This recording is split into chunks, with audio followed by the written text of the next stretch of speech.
Something is about to reshape the entire future of the West Coast. The coastline, the infrastructure, the whole map.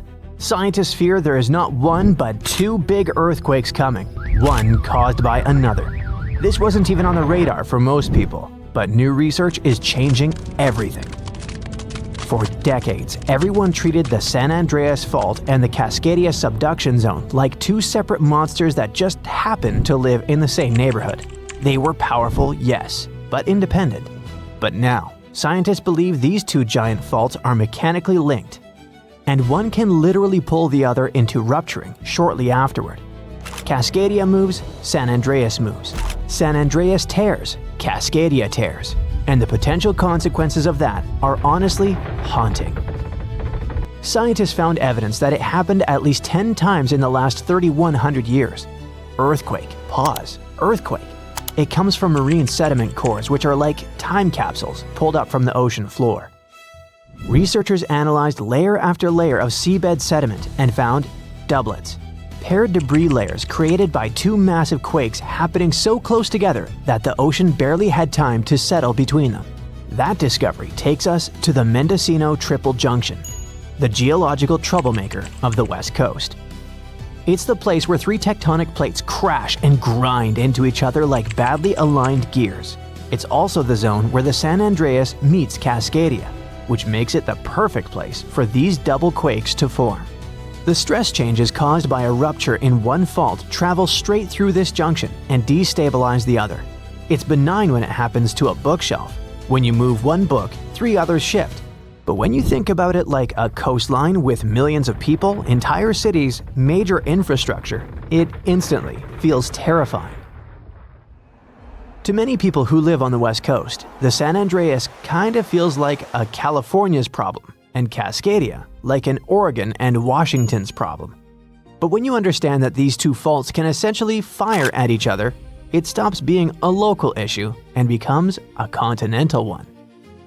A Cascadia megaquake alone can hit magnitude 9.0 plus, rip open 600 to 700 miles of seafloor, and send a tsunami roaring toward the Pacific coast.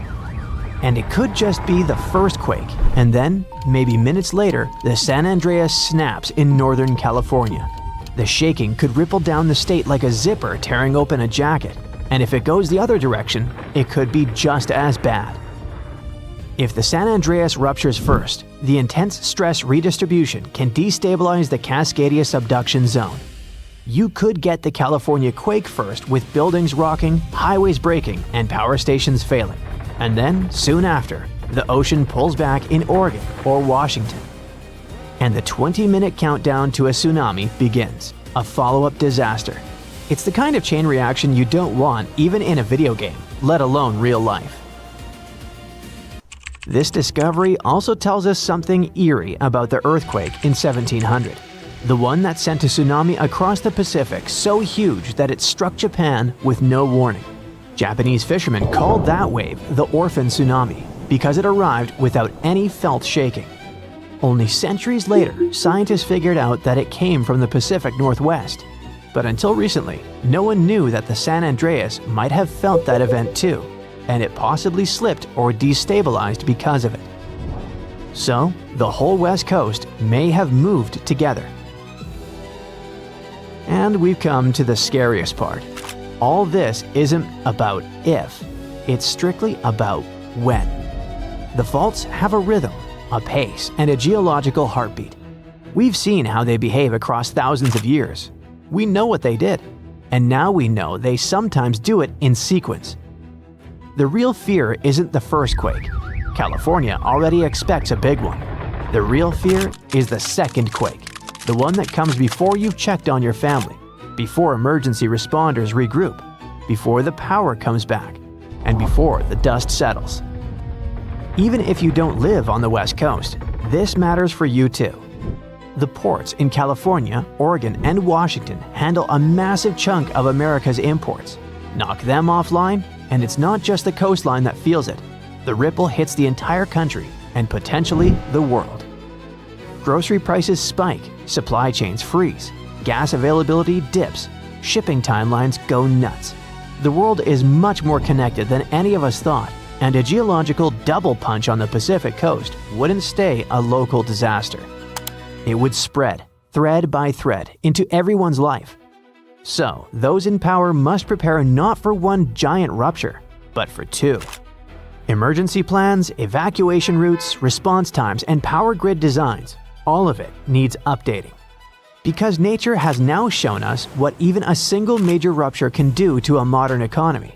It happened in Japan in 1995, on January 17th at 5:46 in the morning.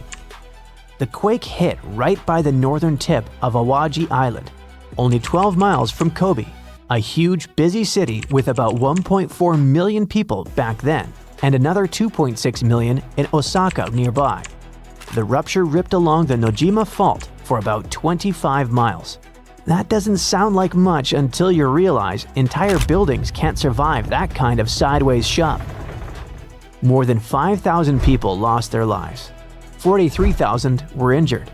Nearly 400,000 buildings were irreparably damaged.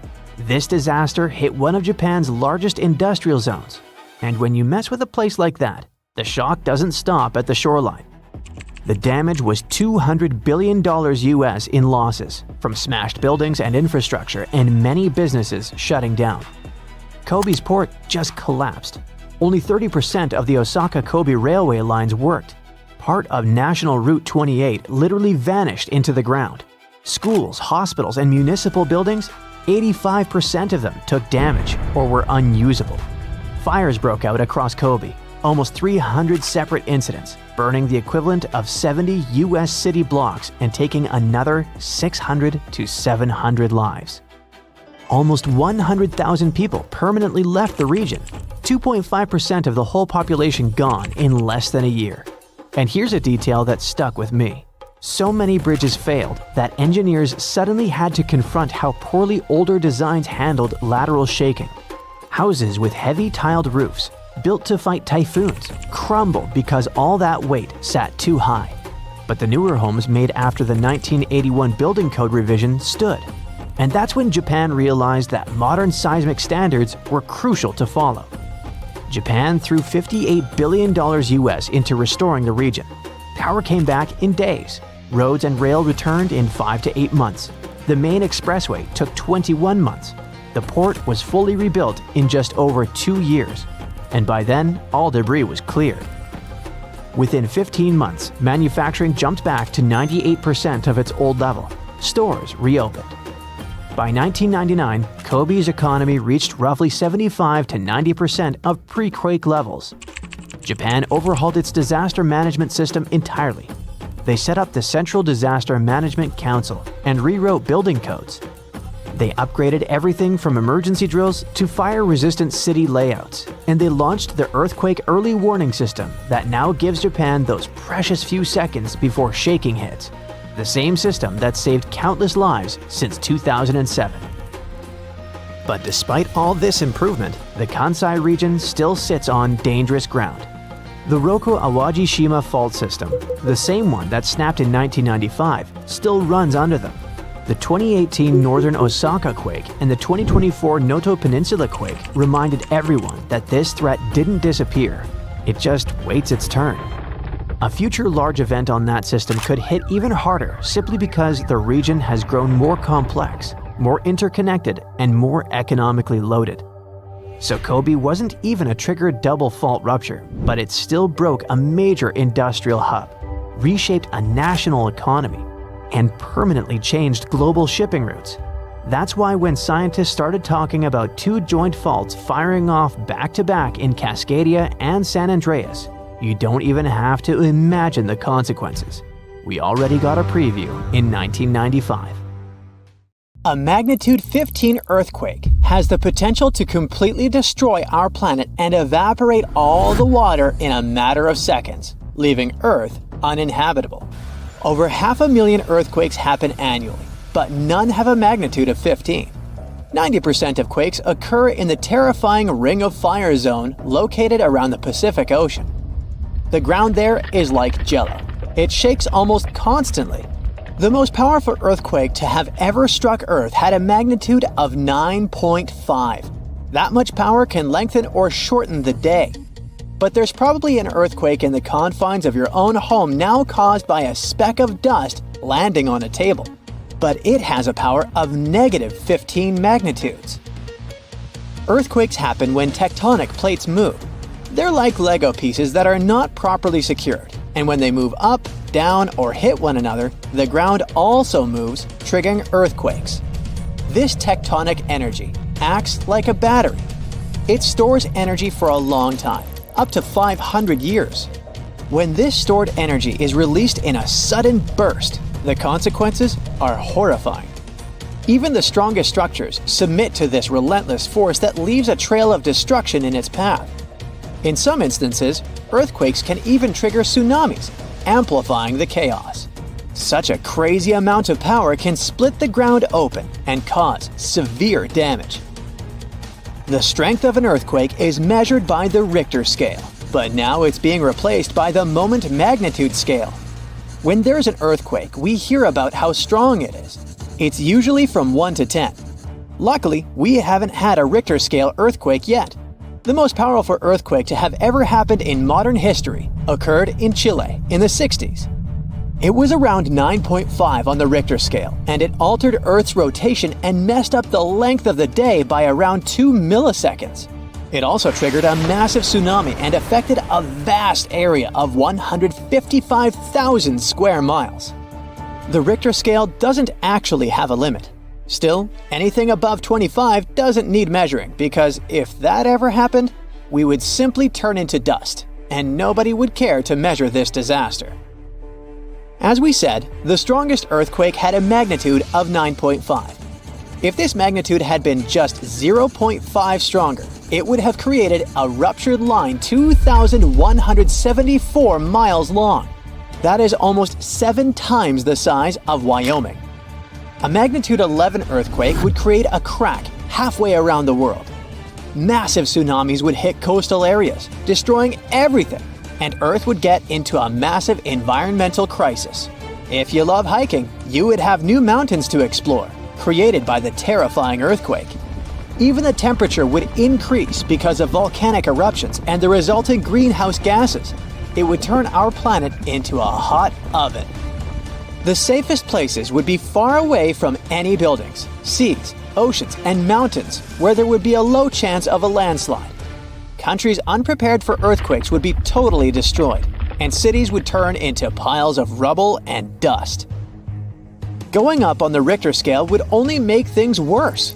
But don't worry, an earthquake of that power is impossible. Earth's crust doesn't have enough energy to produce such earthquakes. But there is something that has much more power and can produce mega earthquakes. Asteroids are powerful enough to destroy our planet, as we all know from the dinosaur era. That asteroid was around 6 miles long, and it caused massive damage to the planet. It triggered earthquakes that shook the ground constantly for months. These terrifying quakes were about 50,000 times stronger than the Chile earthquake. They also triggered a tsunami that was 30,000 times more powerful than the Indian Ocean tsunami. And the latter was one of the most devastating tsunamis to have ever struck Earth. The earthquakes caused by the asteroid had a magnitude of 11, making it the most powerful and scariest natural disaster ever. And let's hope it stays that way. The Indian Ocean tsunami affected only certain areas of the world. Meanwhile, the asteroid tsunami affected every part of the world and had 33-foot-tall waves. Even if you had traveled to the most remote place on Earth, you wouldn't have been able to hide from this Grim Reaper. A 15-magnitude earthquake wouldn't be 15% stronger than the Chile earthquake. The scale doesn't work like that. It would be around 100 million times more powerful than a 9.5 magnitude quake. It could make all the water on Earth evaporate, leaving us devastated and without any H2O to survive. All ecosystems would collapse, all food chains would be broken, and only some super strong bacteria would probably survive the impossible. That is only a fraction of the frightening things that could happen. The ocean is like the AC for our planet. Without it, Earth would be super hot. The ocean also serves as a shield from the sun's powerful rays. It acts as a heat absorber and cools Earth. Scientists think that the most dangerous thing would be the inability of Earth's crust to survive the violent shakes of the 15-magnitude earthquake. If our planet miraculously survived and didn't turn into dust, there would be massive openings in its crust. The ground would become gelatinous. It would randomly move up, down, left, and right, and no building would survive that. Our civilization would be brought back to the Stonehenge era.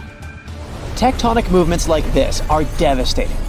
A similar thing happened in Japan when tectonic plates moved 165 feet from each other and then snapped back together, creating a 9-magnitude earthquake.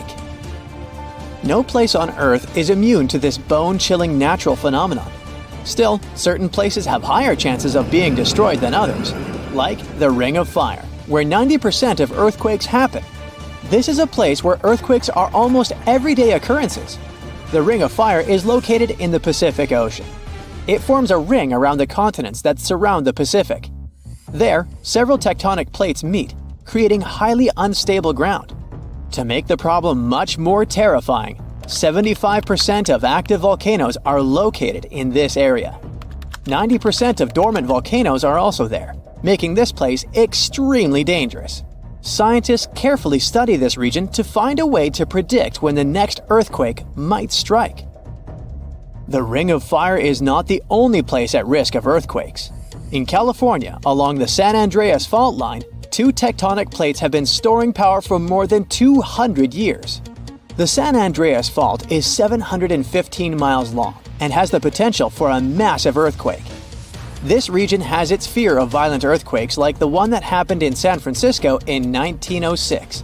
It had a magnitude of 7.8 on the Richter scale. Scientists' predictions are terrifying. They say that the chance of a 6.7 magnitude earthquake is very high in the area. If all hell starts to break loose, you should know how to survive. Avoid anything that might fall on you, like windows, closets, or unstable ceilings. The official phrase from emergency experts is drop, cover, and hold on. Stay low to the ground. Hide under something stable like a table, and remain there until the shaking stops. Make sure to stay in your shelter for another minute or two, just in case there are aftershocks or loose debris. Use your nose and smell for gas. If you do smell it, don't turn the lights on or do anything that might ignite it. Stay strong and be safe. The floor starts quaking like it's alive. Books, mugs, and lamps leap off shelves. Your feet slide, your body sways, and you can barely stay upright. It stops for a second, but then it shakes again and again. More than 1,000 times just in one day. This is not how you imagined your trip to Santorini, but it's the new reality. The Santorini seismic swarm started in January 2025. In less than 1 month, there were, get ready for it, more than 20,000 reported earthquakes. For comparison, most cities on Earth go through one small, barely noticeable quake in a year. It all started with small jolts that residents could feel, but tourists might have mistaken for large trucks driving nearby. But by February, things got serious. A magnitude 5.3 quake struck. It's a moderate-strength earthquake, but it was strong enough to rattle homes, break windows and dishes, and terrify the island's population. The Greek authorities declared a state of emergency for Santorini and Amorgos. Thousands of people had to leave their homes. Schools closed, and hotels temporarily evacuated their guests. Santorini is famous for its volcano, the one that blew up in a massive eruption around 1600 BCE. And inspired the legend of Atlantis. It's still considered to be active, although there have been no significant eruptions since the 1950s. So it would be logical to blame this monster for all the drama. But nope, these tremors weren't volcanic. Experts said what was happening near Santorini looked like a seismic swarm. It's a series of smaller quakes all happening in the same area. They are happening along faults, which are cracks in the Earth's crust that can suddenly shift when the tension gets too high. Think of the ground like a giant, stressed-out Rubik's Cube. At some point, it twists and snaps somewhere. Near volcanic areas like Santorini, fluids moving underground can sneak into these cracks and make them easier to break. Plus, there's the natural stress from tectonic movements. It's like adding oil to a squeaky, overworked hinge. Suddenly, everything slips. Nobody knows exactly what's coming next. Tracking thousands of tremors isn't easy. Many of them are too small for traditional seismic sensors to pick up. But this time, scientists have their new best friend to help out. I'm talking about artificial intelligence. Thanks to machine learning, researchers can detect patterns in tiny vibrations that humans might miss. This technology has helped a lot to understand the swarm. It lets scientists map which parts of the crust are most active and even predict possible future activity. The AI analysis suggests the quakes aren't random. They seem to be clustered along a fault line near the underwater Colombo volcano. This area has a long history of seismic activity. Even though Colombo hasn't erupted recently, the magma beneath it might be subtly shifting the crust, and it adds tension to the tectonic plates above. It's like a simmering pot. Nothing boils over yet, but the heat is definitely building.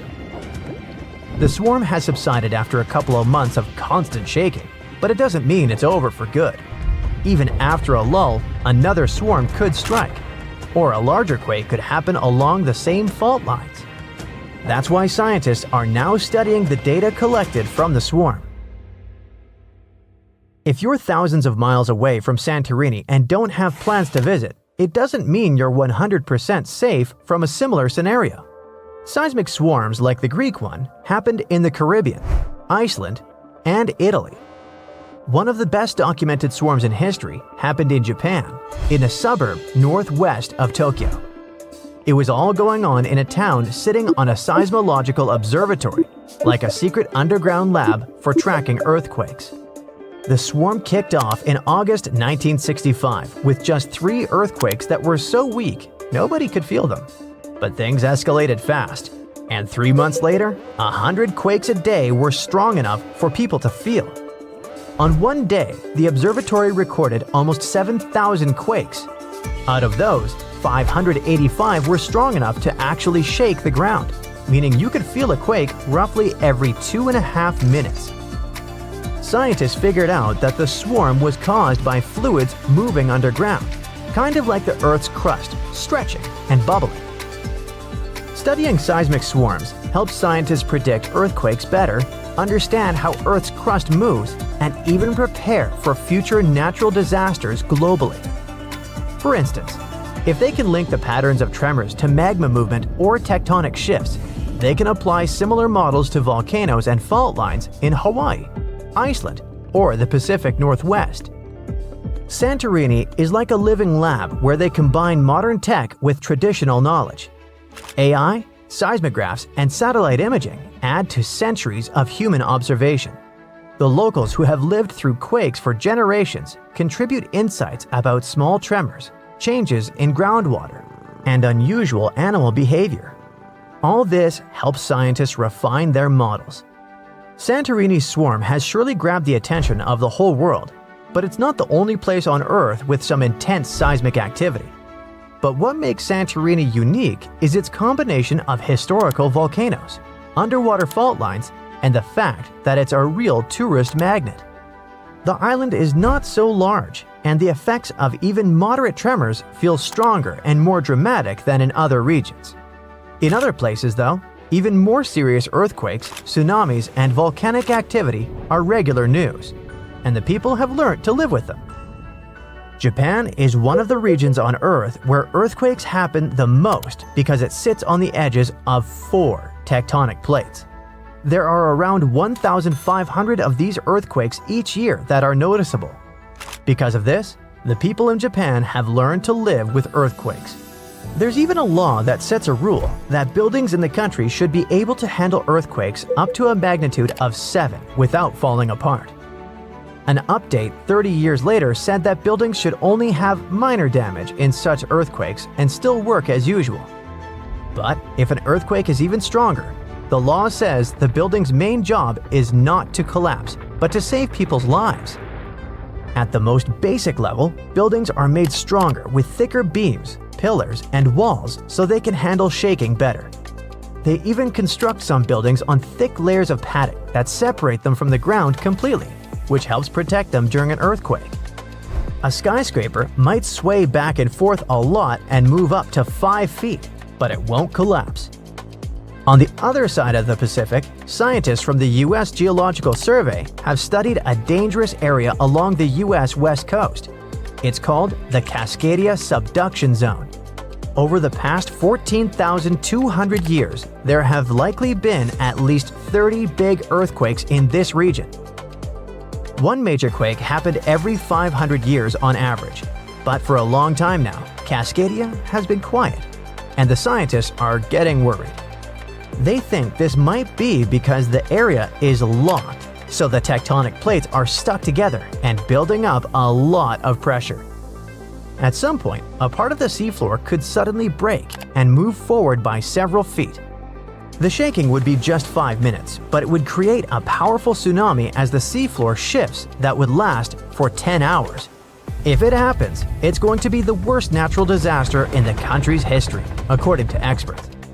This could make the hillside slide and crumble and take down roads and bridges. Around 620,000 buildings could be badly damaged or even collapse. Scientists are hoping that thanks to advanced AI tech and local communities, they'll be able to better predict earthquakes like this and the one in Santorini. This could save thousands of lives. And for now, we must not forget that the Earth doesn't take vacations when it comes to seismic activity, even in places where you go on vacation. An earthquake in Indonesia began in 1829 and lasted a mighty 32 years. It reached its climax in 1861 and hit a magnitude of around 8.5. It was caused by the tectonic plates below the island slowly clashing against each other. Researchers discovered that the quake had been building for some time after analyzing the coral in the area. They found it was being periodically exposed to the open air. That was caused by the gradual earthquake moving the land up and down. Scientists call these decades-long silent earthquakes slow slip events. A single lightning bolt can warm the air to around 54,000 degrees Fahrenheit. The heat makes the air expand quickly, creating a shock wave or boom, which we know to be thunder. There are close to 3 trillion trees on Earth. That translates to roughly around 422 trees for every person. Before humans, the number was nearer to 6 trillion. Almost 70% of the Earth's surface is covered by water, which on average is around 2.5 miles deep. 97% of Earth's volcanoes lie underwater, as well as the mid-ocean ridge, a massive mountain range that is over 40,000 miles long. Humans have mined around 190,000 tons of gold from the planet. Experts predict there is around 20% still left to be mined, but this figure is constantly changing. The world's largest active volcano is in Hawaii. Called Mauna Loa, it's over 2.5 miles above sea level. Given that most of it is underwater, the volcano's summit is a staggering 11 miles from its base. That's the same length as over 160 football fields. The highest ever recorded temperature on Earth was a sweltering 136 degrees Fahrenheit.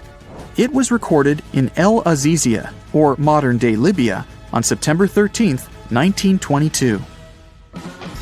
The lowest temperature was a chilling minus 129 degrees Fahrenheit, recorded at Russia's Vostok station in 1983. Earth is the 5th largest planet in the solar system, behind Jupiter, Saturn, Uranus, and Neptune. It has a circumference of roughly 25,000 miles, and it would take the average person around 8,300 hours to walk around the face of the Earth. The separation between Earth's land masses would make such a trek almost impossible, though. It takes 365.25 days for the Earth to orbit the Sun. Because our calendar years only have 365 days, we add an extra leap day every 4 years to make up for the difference. Russia is the largest country on the planet, with a total area of about 6.5 million square miles. It encompasses more than 1/8 of the Earth's inhabited land area, but still has a relatively small population given its size. Earth is the only planet with one moon. Mercury and Venus have no moons, while every other planet has 2 or more. Earth is over 4 billion years old. Scientists calculate this by looking at the planet's oldest rocks, as well as meteorites that have crash-landed. They used meteorites as they were formed at the same time as Earth, when the solar system was forming. The ground we walk on is basically recycled. The planet's rock cycle turns igneous rocks to sedimentary ones, then transforms those into metamorphic rocks, and back again. Like Earth, our moon also experiences earthquakes. They're less common and intense than the ones we have, and are caused by tidal stresses. A tidal stress is basically the relationship between the gravitational pull of the moon on the Earth and that of the Earth on the moon. Despite being the 5th largest continent, Antarctica holds 70% of the planet's fresh water and about 90% of its ice.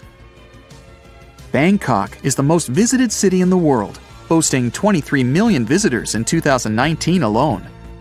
Paris, London, Dubai, and Singapore make up the other cities in the top 5. The lowest layer of Earth's atmosphere is called the troposphere and is the reason we have weather. Sunlight heats the planet's surface, which causes warm air to rise up to the troposphere. This air then expands and cools as the air pressure decreases and sinks down, where it is then warmed by the Earth again. Coral reefs are the largest living structures on the planet, with some even being visible from space. Coral reefs hold the most species per area of any of Earth's ecosystems, even more than rainforests. Earth got its name around 1,000 years ago, and it comes from the German word meaning the ground, but there's no evidence to show who actually named it. Of all the planets, Earth is also the only one which is not named after a Greek or Roman deity. The deepest point of the ocean is the Mariana Trench. It's a whopping 7 miles below sea level. Coastlines cover about 20% of U.S. land, but are home to more than 50% of the U.S. population. The Earth isn't actually a sphere. It's more like a squished ball that bulges at the equator. The bulge is caused by the force of the Earth spinning, which makes the north and south poles slightly flat. The Earth spins on its axis, which is basically an imaginary straight line. Earth has seasons because the axis is tilted, causing the sun's rays to hit different parts of the planet more directly, depending on the time of year. If the sun was as tall as a standard door, the Earth would be around the size of a nickel. The Earth's rate of rotation is gradually decreasing. It's happening so slowly that it would take as much as 140 million years for the length of a day to increase to 25 hours. Get equipped for any season with brand new Brightside merch. Click the link and grab your print. The biggest animal on Earth is the Antarctic blue whale. It can reach lengths of 100 feet and weigh up to 400,000 pounds, which is around the same as 33 elephants. The temperature at the center of the Earth is around the same as the surface of the Sun, at almost 10,000 degrees Fahrenheit. Earth is around 10,000 times older than humans. Earth is around 4.5 billion years old, whereas humans have been around for, at most, 450,000 years. There are around 34,000 known species of fish. The actual number is way higher though, as a whopping 95% of our oceans still haven't been explored. America's Route 66 is longer than the journey to the Earth's core. The distance to the core is roughly 2,000 miles. Route 66 is almost 2,500 miles. The Earth is made up of 3 main components: the crust, the mantle, and the core, which is divided into the outer core and the inner core. Scientists have estimated that there are around 8.7 million species on the planet. Out of this, between 1 to 2 million of these species are animals. But roughly 86% of land species and 91% of fish have yet to be discovered by humans. Ancient astronomers used to think that the Earth was the center of the universe. For 2,000 years, they believed the Earth to be static, while other bodies traveled in orbit around us. In 1543, Copernicus published his sun-centered model of the solar system. Earth is the densest planet in the solar system. The density varies across its different crusts, but the planet's average density is just over 3 ounces per cubic inch. Mount Everest is the highest point on the planet. Its peak is the highest altitude above sea level at around 5.5 miles. Each year, 1 septillion crystals of snow fall on Earth. That's a trillion snowflakes. Snow covers about 31% of Earth's land area each year.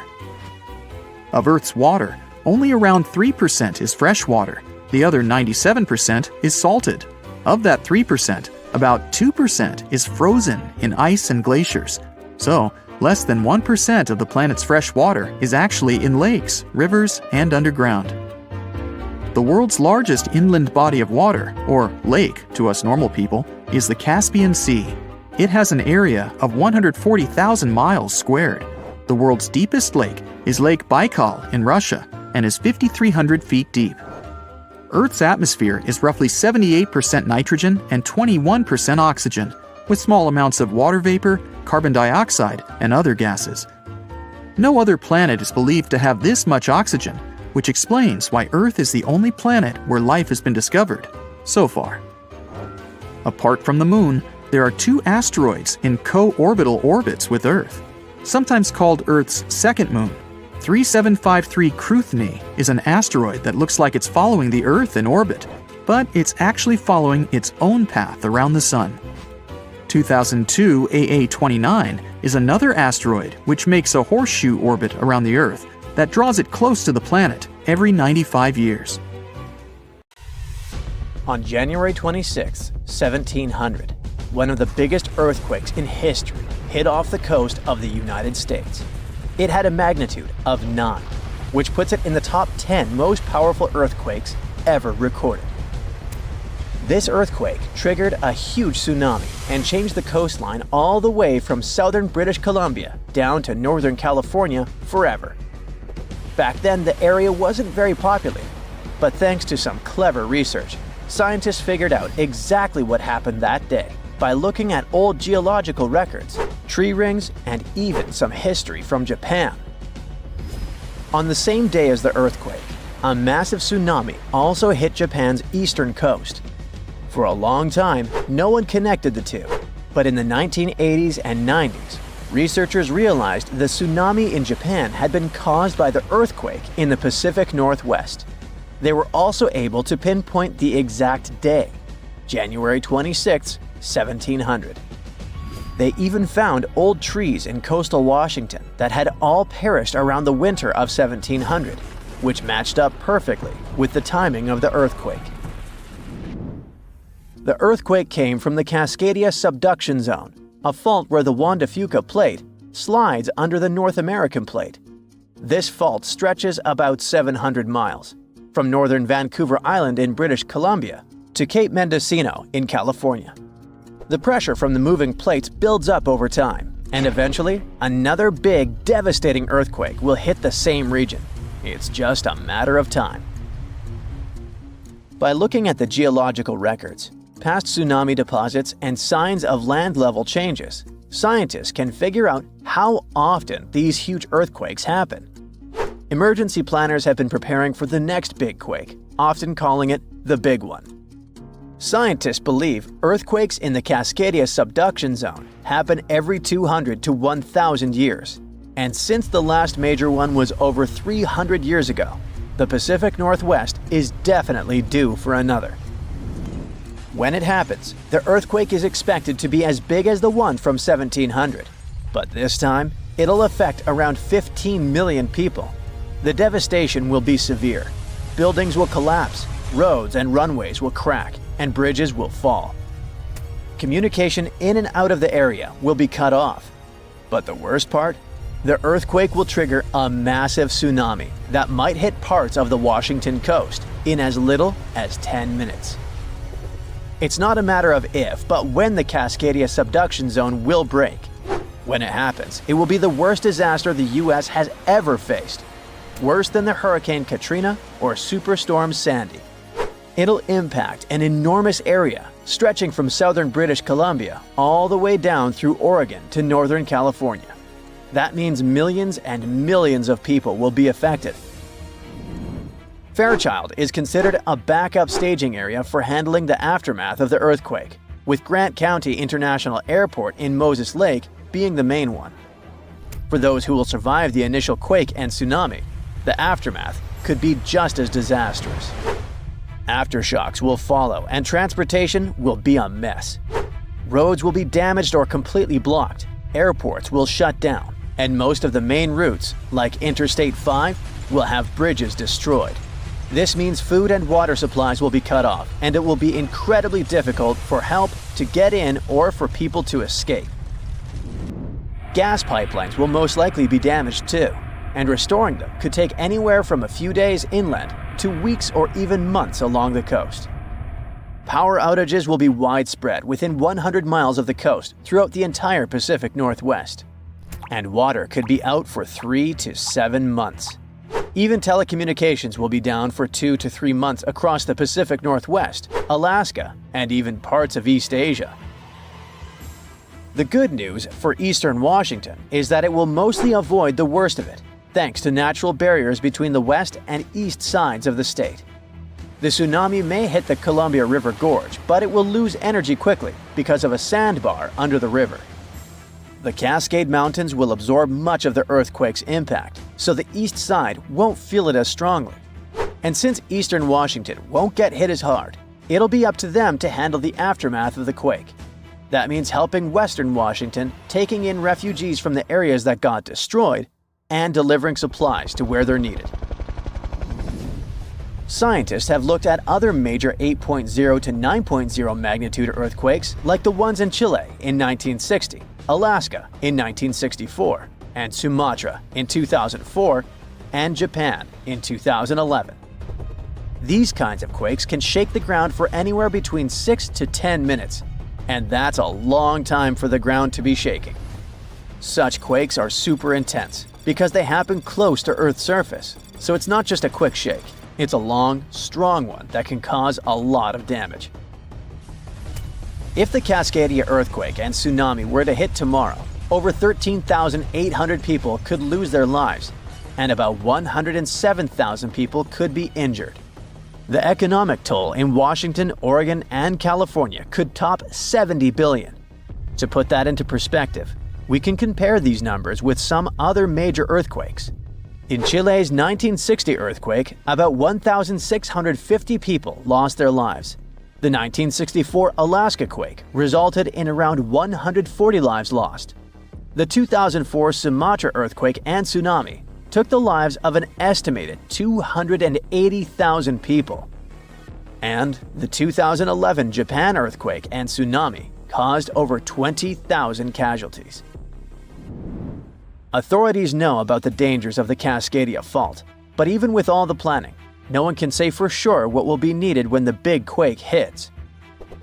Right after the earthquake and tsunami, the areas outside the immediate disaster zone won't be able to help much because roads and airports will be destroyed, and resources will be limited. How can we deal with this kind of disaster and its effects? We don't have all the answers yet. Right now, let's focus on the Cascadia subduction zone. It's a huge fault line that stretches about 620 miles from Vancouver Island to Cape Mendocino in California, sitting about 93 miles off the coast. It's like one tectonic plate is slowly sliding under another. When the plates are close to the surface, about 18 miles deep or less, they get stuck because of friction, kind of like pushing two rocks together. Over time, this creates a lot of pressure. When the pressure finally becomes too much, the plates slip, causing a massive earthquake. This is called a megathrust earthquake, and it can be huge. Below the area where the plates are stuck, there's a zone where the plates move really slowly. We're talking about just a few inches every few months. This slow movement helps to release some of the pressure, but it also builds up more pressure on the parts of the fault that are still stuck. This means that over time, it increases the chances of a huge earthquake happening. These massive quakes called Great Subduction Zone earthquakes, can be stronger than magnitude 8.5. Megathrust earthquakes are the biggest earthquakes that happen. They can go over a magnitude of 9.0, which is insanely powerful. Just to put it in perspective, a magnitude 9.0 earthquake releases 1,000 times more energy than a 7.0 and 1,000,000 times more energy than a 5.0. These earthquakes happen when a lot of pressure builds up in a part of the fault that's locked, which means the plate can't move past each other. When that pressure gets too high, the fault finally ruptures, releasing all that built-up energy in one massive shake. The Cascadia subduction zone is super long. That's why if it were to rupture all at once, it could produce a large earthquake. Scientists have studied this region and found that about 18 miles below the surface, the fault is completely locked. The plates there aren't sliding past each other, but deeper down, the plates start to slide more smoothly, causing less friction. This is important because it tells us how much stress is building up in that locked zone, and how it could eventually lead to a major earthquake. You have friends over for dinner. You set your drink on the counter and go help your friend set out some desserts. When you get back, you notice the liquid in your cup. It's sloshing around and the ice cubes look like ships on a rough sea. Now you feel it too. On the ceiling, the chandelier is swinging like mad. Then you hear someone scream, "Earthquake!" The house and everything in it is rocking back and forth. You try to run for cover, but the shaking keeps you stuck in place, fighting to keep your balance. The cabinets look possessed, and glasses and dishes fly out and smash on the floor. The bookshelves topple over, and everything hanging on the walls sways and falls off. You duck under the dining room table, trying not to get hurt on all those broken dishes. Yeah, you've been through earthquakes before, but none like this. Checking your phone? Typical, no signal. You can't believe what's about to happen. The screams get louder, and suddenly the whole house collapses. The biggest earthquake ever recorded happened in Chile in 1960. Disaster came in the afternoon, just when everyone was out enjoying themselves. To cause serious, life-changing damage, you need to have a magnitude of around 7 or so on the Richter scale. This one was 9.5. This part of Chile is smack dab on the so-called Ring of Fire, the most active volcanic and seismic area in the world along the Pacific Rim. The initial shaking lasted around 10 minutes, and after 2 days, many aftershocks were still strong enough to set off a volcano in the south of the country. But that's not where it ended. The earthquake unleashed a series of tidal waves all over the Pacific Ocean, with some reaching over 80 feet high. The waves and earthquake were so strong that they even affected Hawaii, Japan, and the Philippines. It caused around $500 million $1960 worth of damage. Many were left homeless. Much of their infrastructure was smashed too. Buildings as far as the eye could see were toppled, and debris piled everywhere. Scientists estimate that this earthquake was so powerful, it shifted the Earth's axis, making our days 1.26 microseconds shorter. That might not seem like a lot, but think about it. Just one natural disaster was strong enough to make time move. Many of the coastal cities were flattened and floods were widespread. The economy spiraled downward. According to studies, if this earthquake happened today, it caused more than $20 billion in damages. So what would happen if an earthquake twice that size hit without warning? For starters, you'd likely feel the effects even further away. Tidal waves wouldn't just hit the coasts of Japan and the Philippines. They would move even further to China, Korea, Vietnam, and even Australia. And those waves would be significantly higher than 80 feet, perhaps double that. That's like 8 giraffes piled on top of each other, surfing your way. If you lived by the coast, you'd notice the waves. If you saw the water recede way back so you could practically see where all the fish call home, you'd know it was time to run. Chances are that a tsunami's heading your way. Say it really happens. You're caught under the wreckage, not knowing what's going on.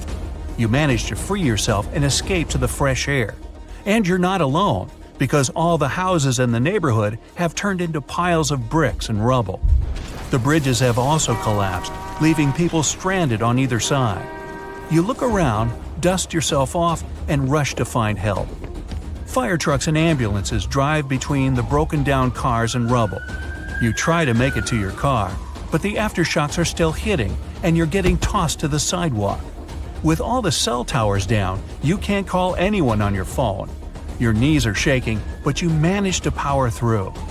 Once you reach your car, you see it crushed under a boulder, like a giant soda can. You continue on foot and eventually reach downtown. It looks as if some giant got angry and knocked all the buildings down. You push forward and try to see if you can find some help. Without warning, your phone vibrates. You check it and see 1,000 notifications about a 20-magnitude earthquake. You're still shaking, but that's all you. The ground is still for now. Uh-oh. You hear something in the distance, racing towards you. To your right, you see tidal waves as tall as buildings charging at you.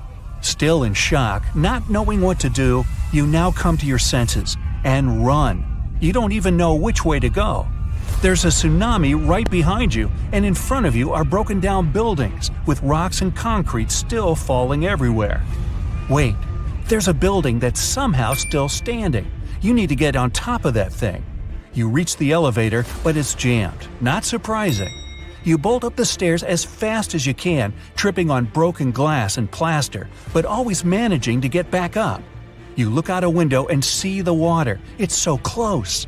You're nearly at the top. A few more flights and… whoosh.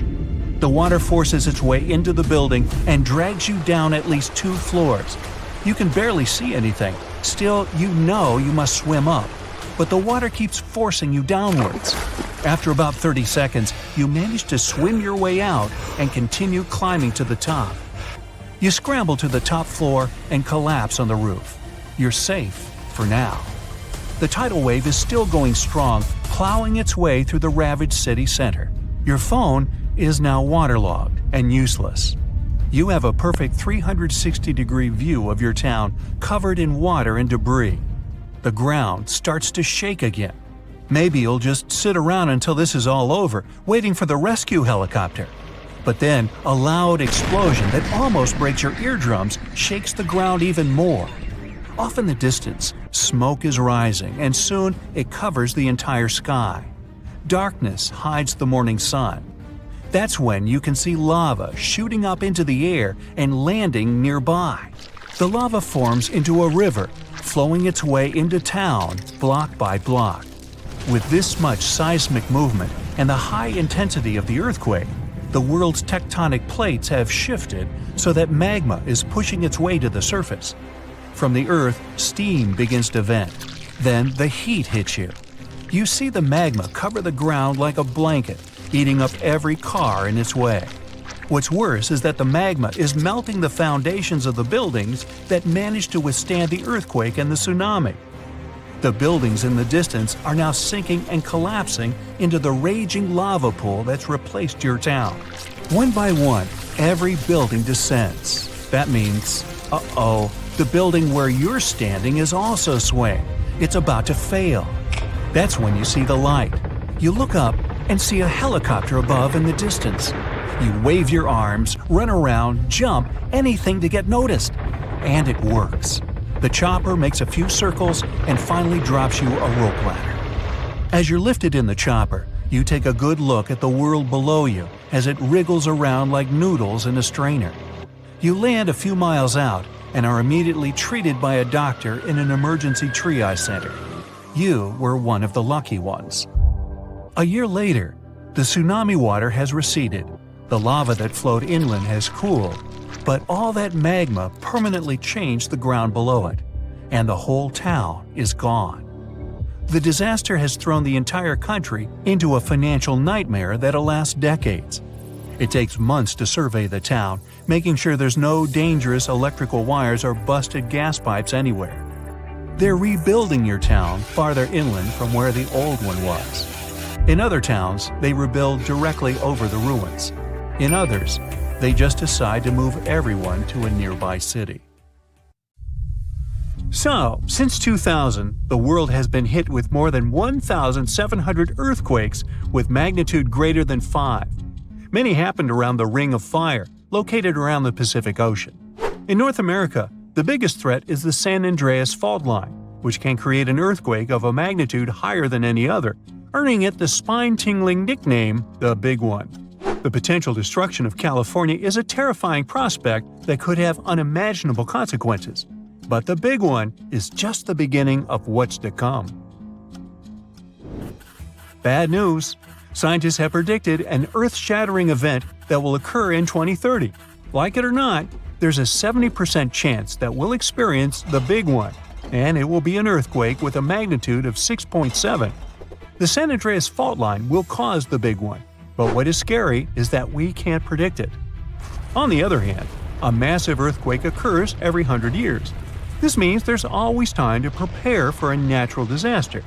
If we traveled back in time, we'd see a few significant earthquakes like the ones that wiped out San Francisco and Fort Tejon. Buildings made a long time ago are not quake-proof. They will collapse. Even if they survive, you should not enter them. But buildings are not the most dangerous part. You should watch out for electrical lines and gas pipes. Your hill house might be lovely, but it is extremely unsafe. During quakes, the hill can turn into a massive landslide that will destroy everything in its path. Say goodbye to road trips because all the roads will be ruined. You should have some spare water and food since you won't be able to go to the supermarket. This disaster won't be cheap. It will cost the U.S. around $200 billion to recover from the quake. At least the earthquake will not trigger tsunamis. But there's something that can cause more damage than the Big One. The notorious Cascadia subduction zones start in California and ends up all the way in Vancouver, Canada. The San Andreas fault line is nothing compared to this zone. It can wipe the whole coast off the face of the Earth, an example of hyperbole. Subduction zones are tectonic plates forced to be one under the other and constantly pulling apart. One is called the North American Plate and the other is the Juan de Fuca Plate. Zones like these are not to be messed with, since they are terrifying hotspots for earthquake activity and extremely dangerous because they cause massive underwater quakes. But they are underwater, so what can they do to us? Well, they can cause giant tsunamis, flooding cities, and destroying the coastline. Right now, the most active zone is the Ring of Fire. The Cascadia zone might be less active, but it is like a sleeping beast that can wake up and destroy everything in its path, causing a groundbreaking earthquake. The last time all this stress was released was in the year 1700. Unlike the San Andreas quake, this one will cause massive tsunamis and much bigger shocks. Let's hope you'll be camping in an open field at that time, because most buildings and bridges will likely be destroyed. Also, be ready for the aftershocks, as they'll be devastating. Nature won't be spared either. Landslides will change animals' habitats. Even our homes will be changed forever. Luckily, there is a light at the end of the tunnel, and scientists are doing everything they can to ensure our safety. New rules are implemented. Every new building must be able to withstand massive shocks. They're developing modern warning systems, and every new infrastructure must follow strict quake-proof guidelines. The Juan de Fuca and the North American plates are locked together, but they won't stay like that forever. When they unlock, get ready for a massive shake. The closer you are to the epicenter, the more damage you'll experience. But even if you are lucky to be far away, you may still feel the ground shaking for some time. Now, if we compare the Cascadia subduction zone and the San Andreas fault, we'll see how much more dangerous the Cascadia zone is. In 1994, there was an enormous 6.7 magnitude earthquake in the Northridge area, close to the San Andreas fault. Sadly, many people didn't make it, and some were injured. Back then, buildings were not strong and earthquake-proof, and many of them were damaged. The Cascadia subduction zone can potentially cause a magnitude 9 earthquake. A magnitude 6 quake has the power of around 44 million pounds of dynamite, but a magnitude 9 has the power of 44 trillion pounds of dynamite. The strongest ever recorded quake was in Chile. Its magnitude measured 9.5, and it destroyed most everything. So let's say you've survived the quake, but the struggle is far from over. Soon after, a massive tsunami will strike, with waves that might reach up to 100 feet in some areas. That's so unlike the San Andreas earthquake, which can't produce any significant waves. So say goodbye to your beautiful garden, since salt water will destroy trees and plants, changing the environment for a period of time. The only positive thing will be you won't need Halloween decorations, because all those dried out trees will resemble a ghost forest. The combination of waves, quakes, and the sheer size of the area will make this natural disaster much more dangerous than any caused by the San Andreas Fault or the so-called Big One. A quake similar to this happened around 300 years ago. Many more have been recorded in the past 3,500 years, proving that they continually occur every 400 to 600 years. So, technically, we have around 100 to 300 years before the next big one hits. We still have no idea how exactly the Cascadia subduction zone works, because we discovered it in 1970. This zone is super scary because it can cause big earthquakes. It was found by accident when researchers studied the Ring of Fire. They wanted to know if this area had caused any trouble in the past years, and the proof was under their noses. In Washington, there is a horror forest where nothing has been growing for years.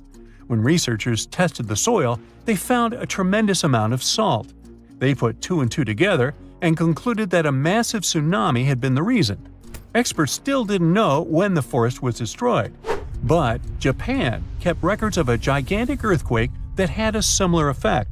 It was the one that happened in the year 1700. There is a 1 in 3 chance that the next one will occur in 2050. You must know how to survive the Canadian earthquakes and make it out unscathed, so listen carefully. Those who live in this area have almost no experience with earthquakes like this one. Surviving the quake is relatively easy, but the tsunami coming afterwards is the real danger. After the shake, find the highest ground and go there. Only bring the essentials, like food and water. Yeah, leave your baseball card collection at home. After the first hit, don't try to go down. Seismologists say that most likely there will be a few more waves, and they have proven this. On the 22nd of May, 1960, seismologist Jerry Eston and his 4 friends went to Hawaii to see an expected tsunami that was to happen around midnight. They set up their gear on Wailuku Bridge with an escape route planned. This bridge had been destroyed in the previous tsunami, but the new one was much taller and better. After midnight, the water was 4 feet above the average level. The second wave hit a half hour after midnight, and the water rose another 9 feet by 1 a.m.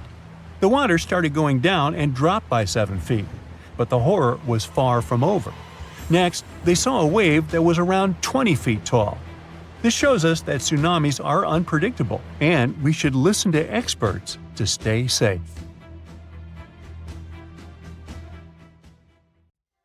You rub your eyes, trying to make sense of everything. Perfect circular holes in the bottom of the ocean floor off the coast of Big Sur in California. You have no idea how this happened, even though you're a marine biologist who's been practicing it for years. You go through some of the old records and find out that these holes have been around since the 90s. In 1999, a ship-mounted sonar conducted a survey and found 5,200 of these pockmarks, or large holes over 500 square miles, on the ocean floor. They look like moon craters underwater. You contact your team and get the robot ready to go down and explore the scene and bring back a few samples. You and the team drive to the coast and hop on the boat. You're sitting inside controlling the robot with a joystick. Your teammate sets the robot in the water and drives it down. Everything seems normal near the surface, but as the robot goes lower, the pockmarks start appearing. A bunch of boats swift past you, making you lose your balance and focus. The robot turns on the flashlight so you can see better. But as it goes lower, the resolution is less crisp. It almost reaches the bottom, and the holes are smooth and nearly perfect circular shapes. Some of these holes that were visible in the sonar reading measure more than 30 feet across and 15 feet deep. You show the rest of your teammates the images, and they're shocked. The robot continues swimming, but there appear to be more holes all around. Many of them are too small for the scanner to capture from above. These microdepressions are steep and have sort of tails going in a certain direction. It's possible that the currents underwater played a role in their shape. Everywhere the robot swims, there are new holes all around. After a couple of hours, the robot goes back to the boat with some samples. You take them back to the lab and study them. The robot clearly captures images of human trash, but the samples don't indicate anything alarming for now. Despite the fact that 1/3 of the pockets are filled with trash, there's still no explanation of how they were formed. It's late at night and the rest of your team heads back home. You're passing out in the lab, still trying to find some answers. You wake up the next day and while cooking breakfast, you get this idea that maybe these holes are gases venting out, which could be harmful to marine life. You quickly get the robot and sail out to the ocean once more. This time, you didn't even think about calling your teammates. You place the robot in the water and get behind the screen to control it. The robot descends to the bottom of the ocean and does a survey. So far, the holes still seem to be covered with trash. But some of the holes have marine life dwelling inside, like fish and seaweed. After much scanning, it doesn't look like they're producing any bubbles, which means there aren't any gases venting out, but you're determined to find them. After a while, you reach one of those large pockmarks, and the robot starts scanning around. You find some bubbles coming from a source, but the robot can't reach it. It swims around trying to find a spot, but nothing. You bring the robot back to the lab and work on it. You attach some mechanical arms on it that can lift things and move them. You bring the robot back down to the same spot, but the bubbles aren't as frequent as before. You use the arms to move some of the trash and find out that the bubbles are being produced by a group of crabs chilling next to a pile of plastic. Bingo! The bad news is, you still don't have a clue why the microdepressions and pockmarks exist. As you try to control the robot to go back to the surface, an octopus wraps its tentacles around it, pulling the robot down. You struggle with the controls and push it to maximum power, but the suctions of the octopus are too strong to break off. It's a game of tug-of-war with the octopus and your robot. It takes the robot under a pile of trash, thinking it's lunch. But you use the arms to maneuver the robot out and swim back to the surface. You go back to the lab even more confused. The robot has collected more samples for you to study. Your eye is glued to your microscope, trying to figure out what's going on, but nothing. You decide to do a carbon dating test to determine how old these holes are. After a while, you check out the results and are even more stunned than before. They show that the holes are around 400,000 years old, so it's likely that human trash wasn't the cause for all this. You pull many all-nighters trying to figure out the truth. You gather your team once more and hold a small press conference about this. You claim that this may be something we should be extremely worried about, but you still can't tell them more than what you know. With all the brain work put together, you find out that the large pockmarks haven't changed or been active for more than 50,000 years. The newer holes were most likely created by human trash settling in the bottom of the ocean floor. The marine life gathered some of this trash like plastics and discarded fishing gear and created homes for themselves. This is why around 4,500 of the holes are newer and have trash in them. But it still doesn't answer why the holes appeared in the first place. You're back to square one. The only way to see what's really going on is to clear up the trash from underwater and study them. The story makes headlines in the local community and catches the attention of a cleanup crew. You organize a trip to the ocean and begin the extraction of all the trash. Many cleanup boats arrive and everyone drops down a net to collect the trash. You send down the robot once more to make sure the nets are hitting the right spot. As most of the trash is being collected, many marine life animals scramble and try to find a way to escape. Everyone makes sure not to hurt them. After a couple of weeks, all the holes are cleared up from the trash. You do another sonar scan from the surface and can see the holes clearer than before. But you still don't have an answer for this. You do some more research trying to see if any other holes appeared around the world. On the other side of the country is a mysterious blue hole off of Florida's Gulf Coast. You catch the nearest flight to Florida and make an appointment with the scientists in charge of the expedition. Blue holes are underwater sinkholes that open below the seabed. Just like on the surface, the underwater world also has sinkholes. This one is called the Green Banana and is 150 feet below, and the hole is 435 feet deep. You dive with some special gear with the rest of the team to a barren ocean floor, and the hole is right there in front of you, looking like an oasis in the desert. You and the rest of the scientists are surprised by the diverse marine life dwelling within. Some sea turtles swim past you, and even sharks. These ones don't harm humans. Halfway through, you reach a narrow path, which makes it difficult for humans to pass through.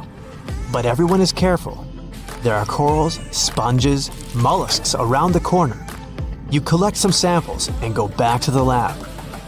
Blue holes in general are richer in nutrients than barren lands and host plenty of unique marine life. They're quite common and don't pose any sort of threat to anyone. After making the connections, you don't think the holes off the coast of California have anything to do with blue holes. The mystery goes on.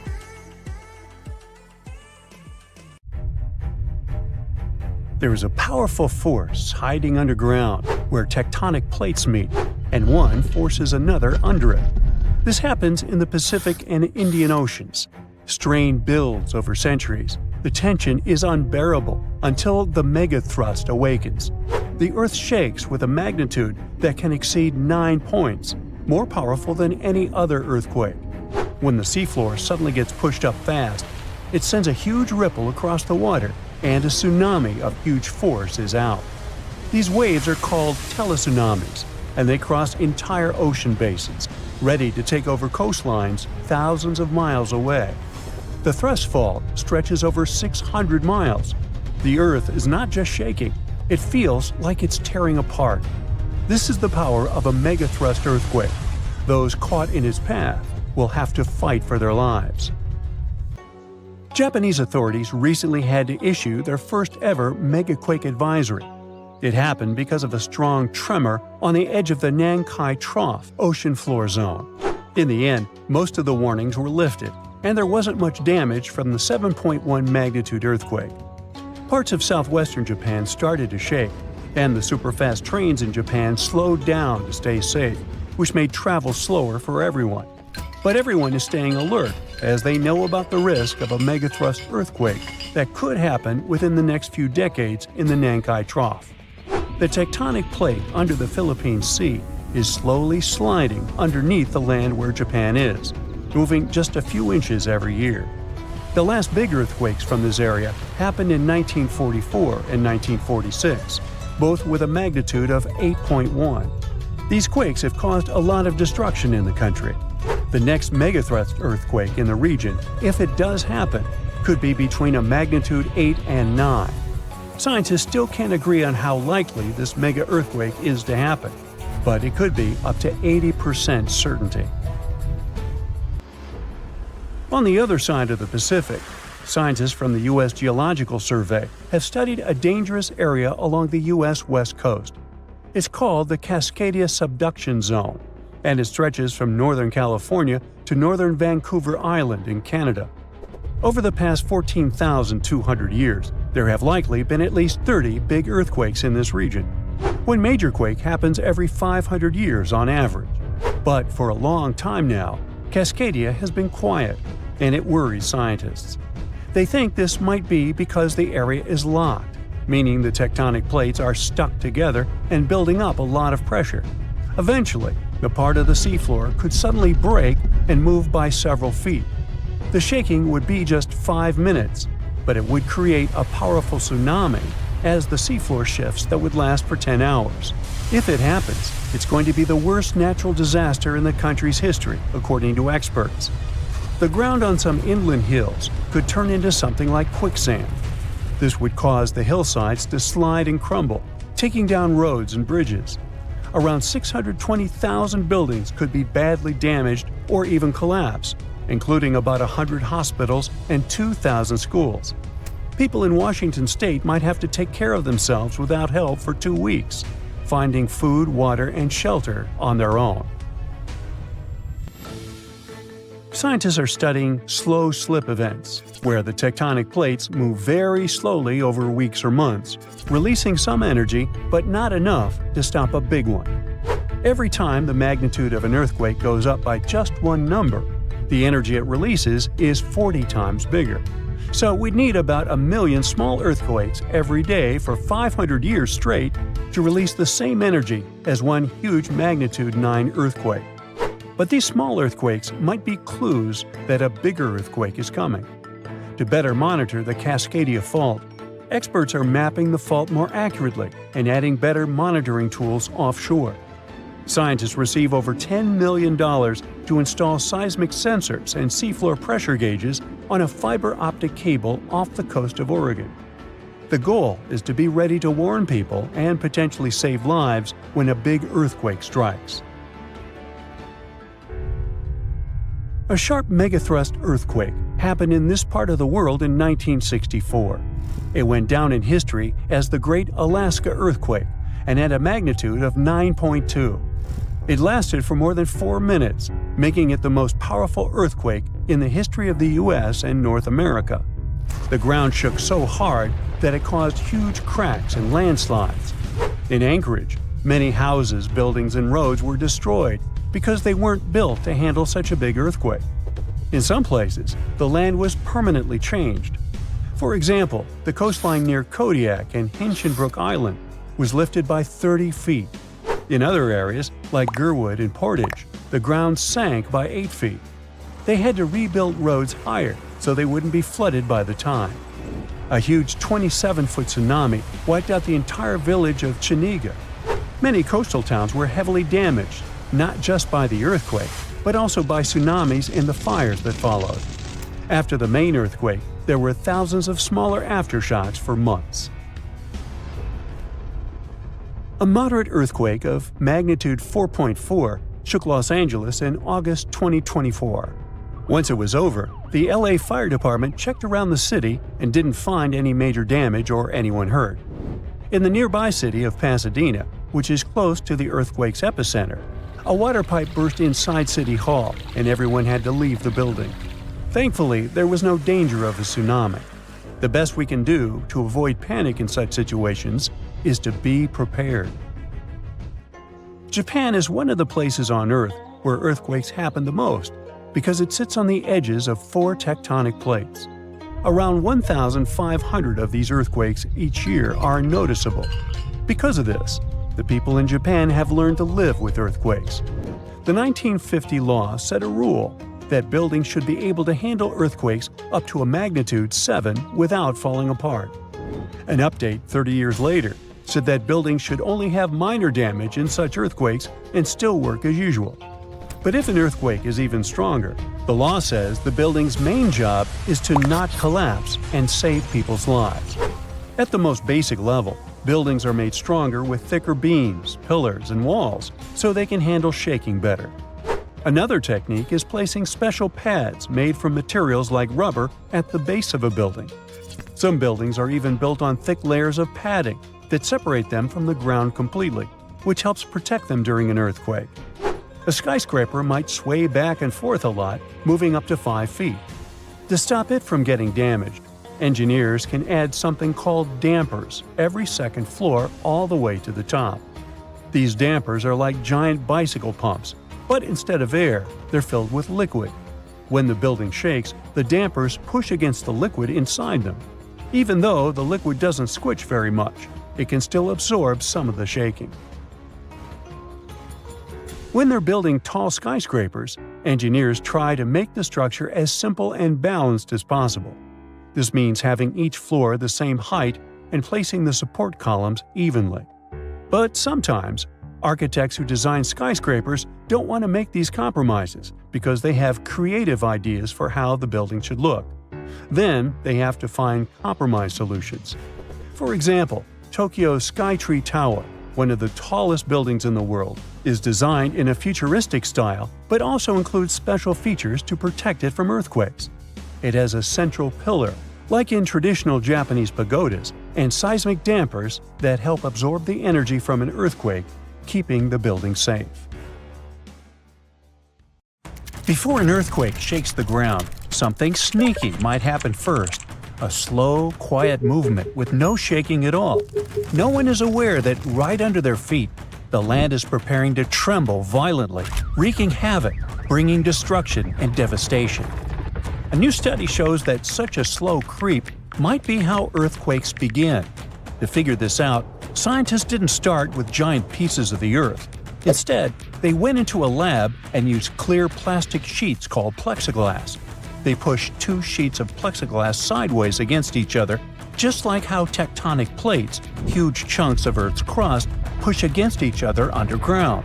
As they pushed, the plastic cracked, kind of like what the Earth does during an earthquake.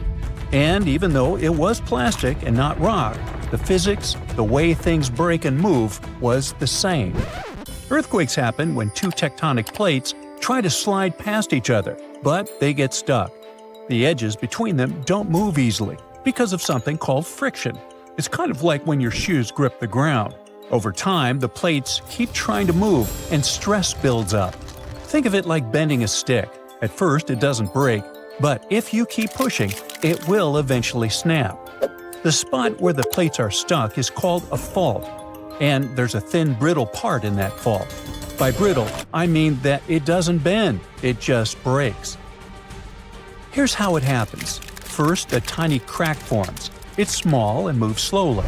There's no shaking yet, but something is already happening under the surface. The crack spreads, building up more energy. When it finally reaches the edge of the brittle zone, boom! It speeds up, suddenly racing forward really fast, almost as fast as sound. And that's when the Earth starts to shake. So scientists decided to find out how that very first crack starts. They conducted their experiment, whose setup was similar to a type of fault in the real world called a strike-slip fault, like the San Andreas Fault in California. Even though the materials, plastic versus rock, are different, the way cracks form and move is exactly the same. The experiment has helped scientists understand that earthquakes don't always start suddenly. Sometimes there's a slow, quiet start, like a warning sign before the big quake. This early stage of an earthquake is called a nucleation front. It's like a seed of a crack, gently creeping through the material long before any actual rupture happens. This quiet and slow movement doesn't release energy into the surroundings.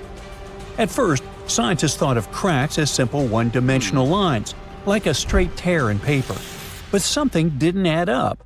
The slow-moving nucleation front wasn't behaving like a normal, fast-moving crack, and it wasn't clear why or how it suddenly sped up and became an earthquake. The answer came when scientists realized they had to think in two dimensions instead of one. Instead of imagining the crack as just a fine line, they began to think of it as a patch, like a growing circle, that starts at the surface where two materials touch. As this patch spreads out, more material along its edge has to break. The important thing here is that the energy needed to break the material is related to how long the patch's edge or perimeter becomes. The bigger the perimeter, the more energy it takes to keep breaking. That's why this patch moves slowly at first. It doesn't yet cause the violent shaking we associate with an earthquake. Because it moves without sending shaking waves, this stage is called aseismic. Eventually, the growing crack patch spreads beyond the special brittle zone, where the materials are stuck. Outside this zone, the energy needed to keep breaking the material doesn't increase anymore. Instead, there's now extra energy building up, more than what's needed to keep the crack growing slowly. This extra energy doesn't stay quiet. It suddenly powers the crack to move much faster, turning it into a full-speed rupture. That's the moment when the earthquake begins and the ground starts to shake. These findings help explain how earthquakes might start off slow and silent before quickly turning dangerous. They show that small, slow cracks can suddenly transform into powerful, fast-moving ruptures if the conditions are right. Scientists believe that they can learn to detect the aseismic stage before a crack speeds up. It might one day be possible to predict earthquakes, or at least understand the warning signs better. Now, even though earthquakes are only the third most common type of natural disaster, they cause the highest number of fatalities. NASA plays an important role in studying earthquakes by using satellites that orbit the Earth. These satellites collect data and images that show how the ground changes after an earthquake. For example, they can detect when the land shifts, rises, sinks, or cracks. These surface changes help scientists learn more about the strength and impact of earthquakes. NASA's satellites can also track changes in nighttime lights.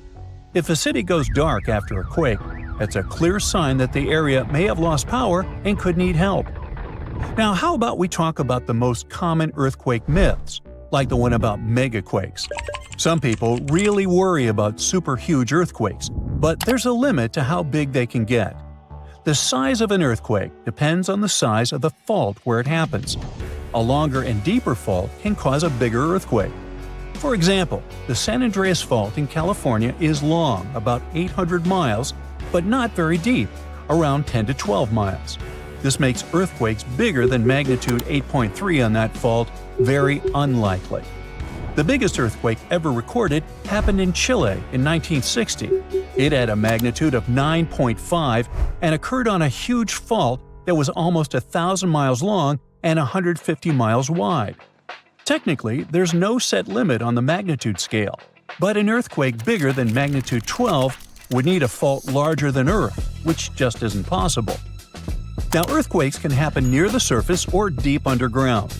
Most occur in Earth's crust or upper mantle, down to about 500 miles deep. But the deepest ones happen only at subduction zones, places where one part of Earth's crust slides under another. In California, almost all earthquakes happen in the top 15 miles of the crust.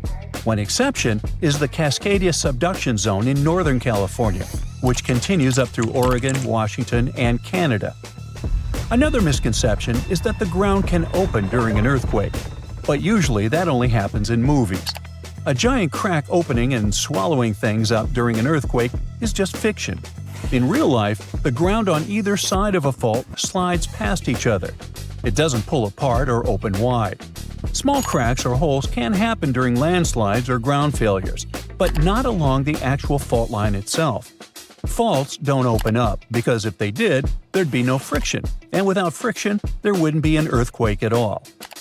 Now, some people think California could break off and sink into the ocean during an earthquake, but that's not how it happens.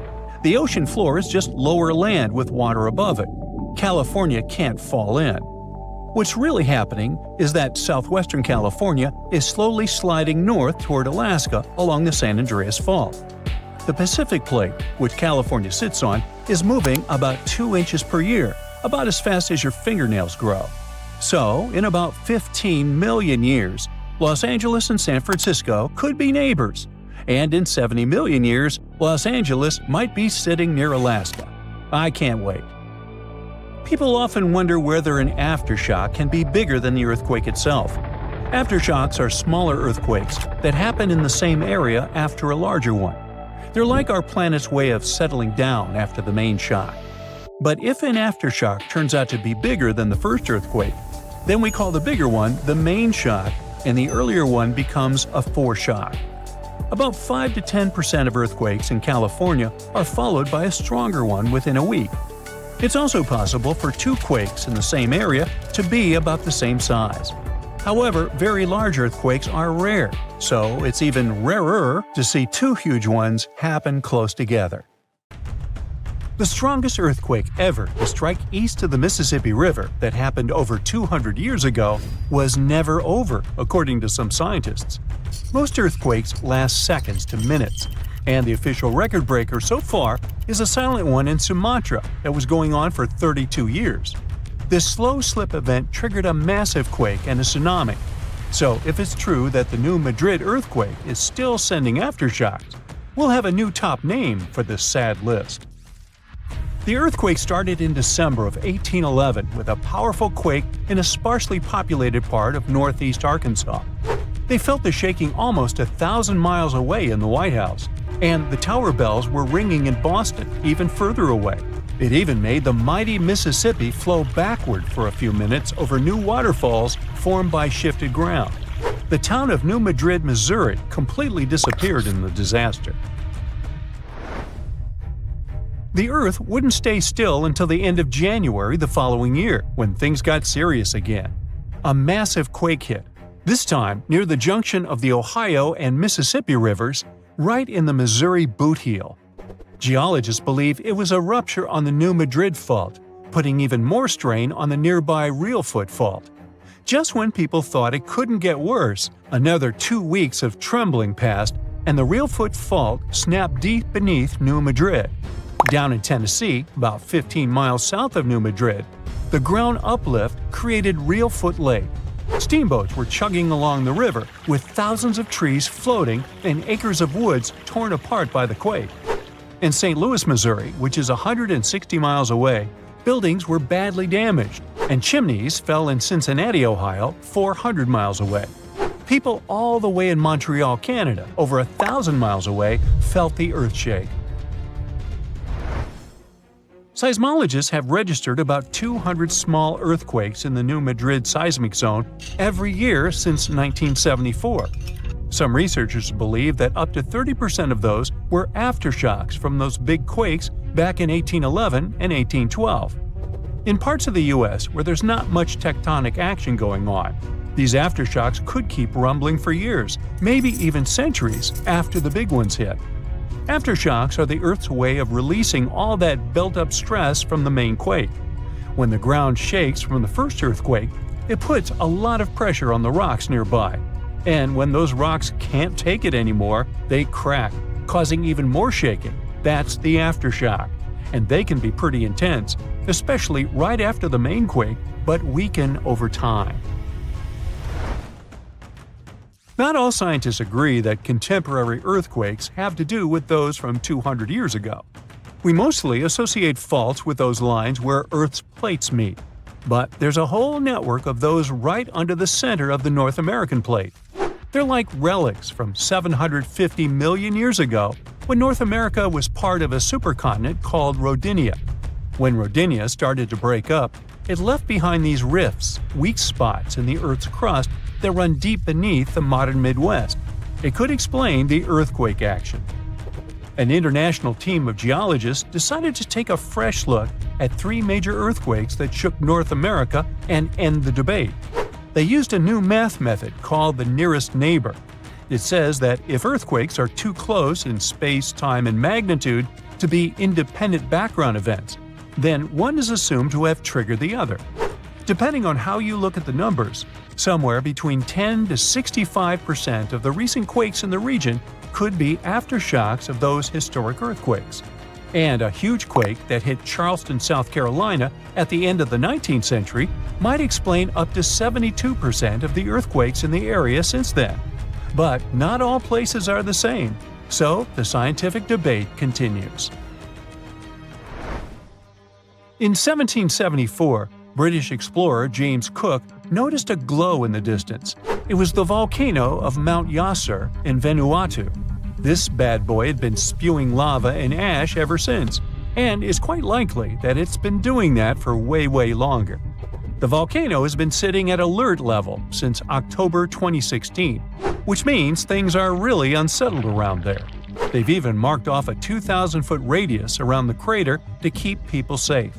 There have been low to moderate outbursts, shooting out ash, gas, and steam, and some bigger blasts throwing stuff outside the crater. Satellite images have picked up on some hotspots of sulfur dioxide plumes, showing that Yasur is still cooking up a big storm down there. Stromboli, one of the volcanic islands near Sicily, officially has the Guinness World Record as the longest continuously erupting volcano. It has been putting on a fiery show for over 2,400 years straight. Ancient sailors nicknamed it the Lighthouse of the Mediterranean. Most of the time, Stromboli's just spitting out spatter, but every now and then it throws in some lava flows or shoots up some moderately high fountains. Sometimes you might even catch a glimpse of steam-driven outbursts. Over 200 million years ago, the world went through a major makeover, with not one, not two, but 4 massive volcanic eruptions changing the game. It all happened in Rensselaer, a large chunk of island that used to be a supermassive volcano stretching across what's now British Columbia and Alaska. This volcanic activity might have helped dinosaurs grow from cat-sized critters into giants we saw in Jurassic Park. It kicked off a 2-million-year rainy season. It made the whole world hot and humid, and the dinos just loved it. Researchers dug deep into sediment layers beneath an ancient lake in China to uncover these secrets. They found traces of volcanic ash and mercury, clear signs of those epic eruptions.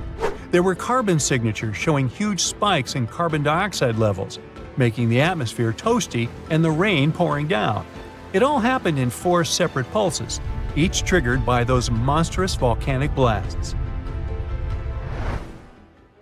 There's a spot in a national park not too far away from Sydney, Australia, where a fire has been raging deep underground for at least 6,000 years. They call it Burning Mountain, and it's a coal seam fire, burning its way through a layer of coal beneath the Earth's surface. Once these underground fires start, they're pretty much impossible to put out.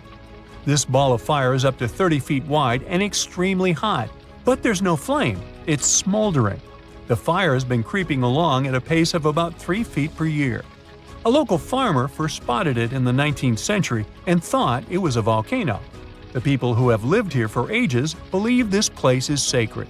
They've used it for cooking and crafting tools, and tell that it started from a widow's tears or the torch of a hero. But experts think it could have been a lightning strike or coal heating up like a summer barbecue from the interaction with oxygen. Some say it might have been burning since before the dinosaurs roamed the Earth. No one knows exactly how long this mountain will burn or in what direction it'll move. Right now, the coal has enough oxygen to burn for centuries or even millennia without human intervention. The fire is heating up the mountain like a giant oven, making it crack and crumble, inviting in more oxygen to feed on. Even if humans decide to take action, these coal seam fires need truckloads of water and liquid nitrogen to tame them. Several years ago, explorers noticed that the smolder was creeping close to a cliff overlooking a little river. And depending on what the coal seam decides to do next, we could see some dramatic changes here in the coming decades. There could be flames with much more heat, or the coal seam could go deep, extinguish itself, and smolder out. You step on the surface of the moon. It's unusual. You definitely feel lighter here, and it's easier to walk. You decide to check out that obsessive idea of yours, jump on Earth's natural satellite. And even despite your bulky spacesuit, you literally fly up into the air. Woohoo! Anyway, you continue your walk on the surface of the moon when you feel something strange. The ground under your feet is it shaking? It feels as if an earthquake has just started on the moon. But that's simply impossible. Or is it? Surprisingly, your gut feeling hasn't let you down this time. Moonquakes do exist. In fact, there are 4 types of moonquakes that are strong enough to be detected from a large distance. There are deep moonquakes occurring more than 430 miles below the surface. Then there are meteoroid impacts. Thermoquakes occur when the frigid lunar crust expands. It happens when the morning sun illuminates the satellite after a 2-week-long deep freeze lunar night. And there are also shallow moonquakes. They're the only ones that are similar to earthquakes on our planet.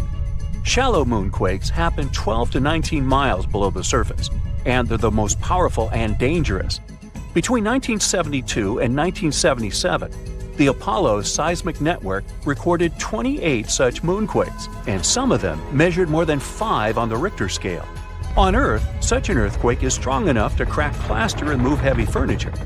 Plus, shallow moonquakes are very long-lasting in compared to earthquakes. Once they get going, they can continue for up to 10 minutes. As for the average earthquake, it typically continues for 10 to 30 seconds. Scientists are still not sure what causes shallow moonquakes, and even where exactly they occur. One of the theories is that moonquakes happen at the rims of large, relatively young craters that probably slump from time to time. Interestingly, the Moon and Earth aren't the only places where earthquakes occur. No, scientists have recorded quakes, tremors, vibrations, and shakes in other regions of our solar system too. Let's take Mercury, for example. A few years ago, scientists discovered that this planet was shrinking, and that's why it seems to be so tectonically active. Or Venus. This world is a tectonic puzzle for experts. At the moment, Venus has no tectonic plates, and it might have never had them. But its surface has folds and faults and looks as if it could have tectonic plates. On the other hand, these features might have appeared because of other processes, for example, volcanic activity. But even though we haven't observed any Venus quakes, scientists believe they could detect them since their vibration seems to ripple through the thick atmosphere of the planet. Now, Mars. We know for sure that this planet is seismically active. NASA's lander placed a seismometer on the surface of the red planet, and in 2019, it managed to measure its first Mars quake. After that, the lander continued to record quakes, but they were so weak that if they happened on our planet, they'd be completely covered by the background noise of Earth's oceans. But a space body doesn't have to be a full-fledged planet to have active tectonics. Let's take Pluto. This dwarf planet is geologically active at the moment. In 2014, NASA's New Horizons spacecraft was flying through the Pluto system when it recorded complex geological features on this dwarf planet. Scientists concluded that Pluto might have quakes, or should I call them Pluto quakes, when its liquid water ocean freezes and thaws beneath the dwarf planet's icy crust. Jupiter's moons, Europa and Io, as well as Saturn's moons, Titan and Enceladus, are also geologically active despite their small size. Their features range from volcanoes and water plumes to potential subsurface oceans. Now, I bet you don't know these cool facts about earthquakes that occur on our planet. There's one place on Earth where a whopping 90% of all earthquakes occur. It's called the Ring of Fire, and it stretches around the Pacific Ocean from New Zealand all the way to South America. Looks to me more like a horseshoe. Anyway, experts claim that these countless earthquakes are caused by the abundance of volcanoes in that region and the constant movement of the tectonic plates. Around 500,000 earthquakes happen on Earth every year, but many of them occur very, very deep in the Earth's crust, and only special equipment can detect them. We feel around 20% of earthquakes, and only 100 of them can cause damage. The largest recorded earthquake occurred in Chile in May 1960. It was a magnitude 9.5 on the Richter scale. It was truly devastating. During that earthquake, seismographs detected and recorded seismic waves that traveled all over the world. They shook the planet for many days.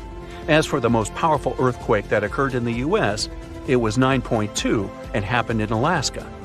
By the way, Alaska, along with California, is the most earthquake-prone state in the U.S. and one of the most seismically active regions in the world. A magnitude 7 earthquake occurs there almost every year. A mega-earthquake can actually shorten the length of a day for the entire planet. NASA claims that really large earthquakes can shift our planet's axis and, thus, change the duration of a day. Now, of course, you won't notice it since this change is measured in microseconds, and 1 microsecond is 1/1,000,000th of a second. Scientists think that the 9.1 Sumatra earthquake, which occurred in 2004, shortened the day by 6.8 microseconds. Now, not even the best specialists can predict an earthquake. That's mostly because the mechanisms that trigger earthquakes are extremely deep underground. But these days, people have learned how to figure out a more precise time frame of when an earthquake might occur. Earthquakes can be triggered by volcanic eruptions or, let's say, meteor impacts, but most of them are caused by the movements of our planet's tectonic plates. Earth's surface consists of 15 to 20 constantly moving tectonic plates. Pressure increases when they shift, and this can make the crust of our planet break. San Francisco is moving toward Los Angeles right at this moment. The speed of its movement is about 2 inches per year. That's as fast as your fingernails grow. It's happening because the two sides of the San Andreas Fault, which is the continental fault extending 750 miles through California, are slipping past each other. So, in several million years, Los Angeles and San Francisco will be neighbors. Lakes, ponds, and canals become slightly warmer and start to stink before an earthquake. It happens because gases get released when tectonic plates shift. Most animals feel these signs and change their behavior. For example, scientists noted toads completely disappearing before an earthquake in Italy in 2009. But as soon as the natural disaster was over, they returned. Even after an earthquake is over, you might still see water sloshing around in your swimming pool. There's no need to worry. This is a phenomenon called a seiche. The water can keep sloshing around for hours after the earthquake is over. For example, the pool at the University of Arizona lost some water from a seiche caused by an earthquake in Mexico that occurred 1,200 miles away. On February 27, 2010, a massive earthquake started in Chile. It measured 8.8 on the Richter scale. As a result, Earth's crust in that region was ripped so dramatically that a city called Concepcion moved 10 feet to the west. Another earthquake resulted in the tallest mountain in the world, Everest, shrinking by 1 inch. It happened in 2015 when a magnitude 7.5 earthquake caused several Himalayan mountains to decrease in size. The Japanese used to believe that earthquakes were caused by namazu, a giant catfish that lives submerged in the mud under the Japanese islands. The fish would thrash about, causing seismic activity. As for the ancient Greeks, they were sure that a powerful sea deity, Poseidon, produced earthquakes by hitting his trident against the earth when he was angry. According to Hindu mythology, 8 elephants hold Earth in place. They are, in turn, balanced on the back of a ginormous turtle, standing on the coils of an even larger snake. And every time any of these animals moves, an earthquake occurs. It happened in Iceland on Friday, March 19, 2021 at 8:45 p.m. About 20 miles southwest of the capital. Molten rock suddenly burst through the surface from below. Bright lava fountains then lit up the night sky. A volcano in this valley finally woke up after almost 800 years of sleeping soundly. We divide volcanoes into 3 categories: active, dormant, or extinct. Around 1,900 of them around the globe are considered active. That means they've erupted in the recent past and will likely do it again in the possible near future. Dormant volcanoes haven't popped off for a long time, but they still may in the future. You could say they're sort of sleeping. As for extinct ones, those guys haven't done anything in more than 1 million years. The eruption in Iceland wasn't super explosive, and this all happened 6 miles from the nearest town, so everyone was perfectly safe. Many even came to see it up close, while other brave visitors tried to fry eggs and bacon on the lava. Just be careful not to burn your breakfast black. Lava can be over 2,000 degrees Fahrenheit. It burns everything in its path. Yet it also produces some of the most fertile land for agriculture. This eruption gave a relatively small amount of lava at first, but it's been spreading across the valley in different directions, forming a sort of shield that's constantly growing. You can never really predict how fast a lava flow will be until you see it. It all depends on how thick it is and how steep the mountain slope. Lava can ooze slowly at about 20 feet a minute, a fraction of the average person's walking speed. Or it can flow as fast as 30 miles per hour, which even the fastest person on Earth can't outrun. But the lava isn't even the most dangerous thing about volcanoes. That would be the toxic gases spewing from the eruption. And those spread faster and further than the lava flow. Luckily, in Iceland's case, the wind has been blowing these gases away from residential areas. Scientists weren't surprised this volcano erupted. They knew it was coming. Increasingly stronger earthquakes had been shaking this area for the past 15 months. There were 50,000 earthquakes within just the 3 weeks leading up to the eruption. That's 100 per hour. The volcano has been active since March, and geologists say this could last for weeks, months, years, or even decades of constant eruptions in the area. Mount Shasta is in the top 5 most dangerous volcanoes in the U.S., so geologists are keeping a close eye on it. The last eruption was in 1250. I wasn't around then, but this volcano erupts every 600 to 800 years. Which means, tick-tock, we're due any day now. About an hour from Portland, Oregon, there's an active volcano that last erupted in the 19th century. Next time it goes off, scientists think it'll produce larger amounts of ash and dust. This could cause an electrical blackout and make water unsafe to drink in the area. But the experts pay close attention to Mount Hood.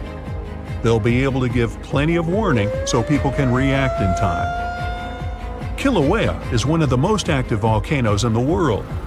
It's been erupting almost constantly since 1983, making it also one of the longest eruptions known on Earth. It's the youngest land volcano in Hawaii. Volcanoes can take thousands of years to form, but others can pop up practically overnight.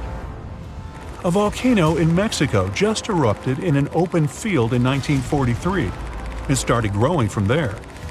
Within a year, it was almost 1,500 feet tall.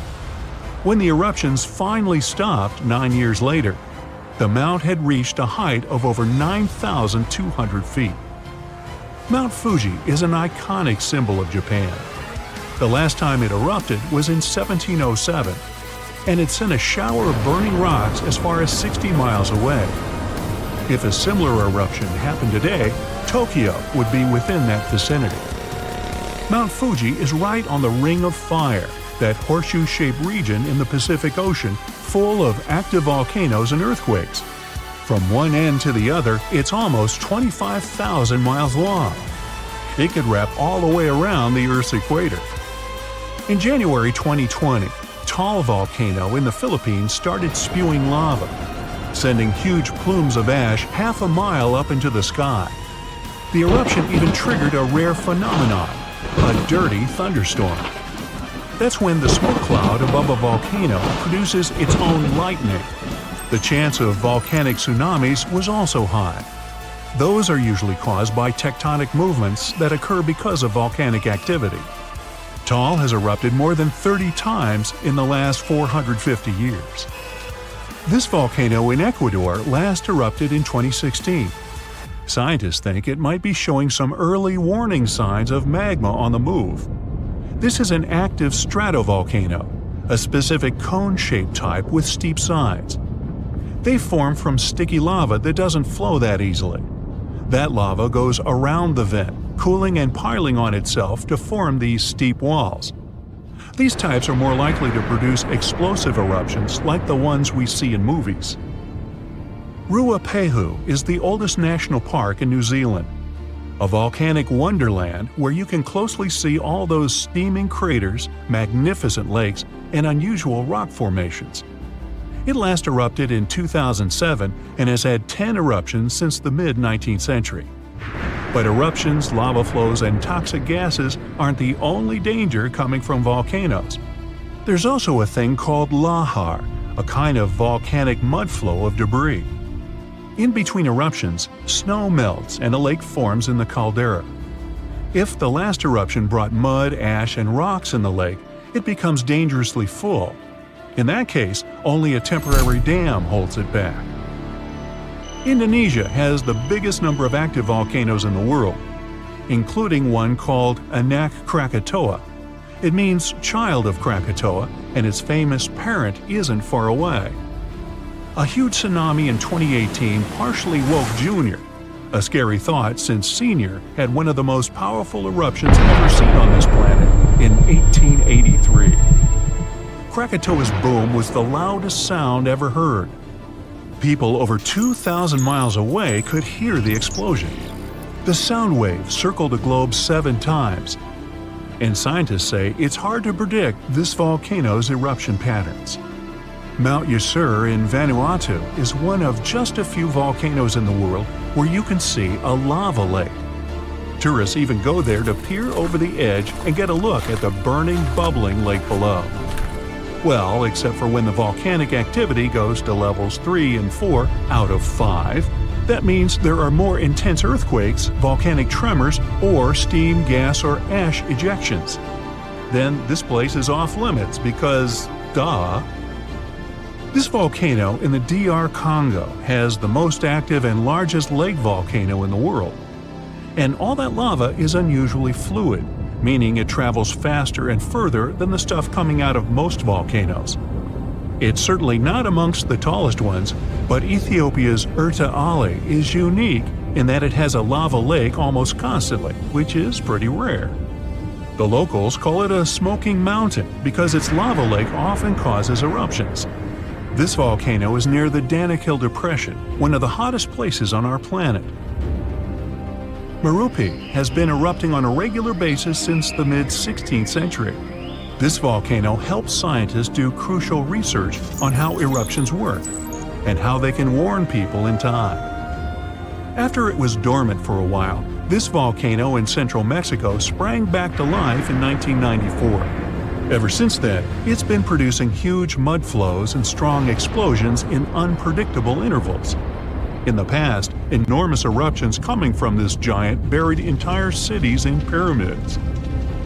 Imagine staying in a hotel and waking up to the magnificent view of a massive volcano covered in glowing rivers of lava and clouds of ash.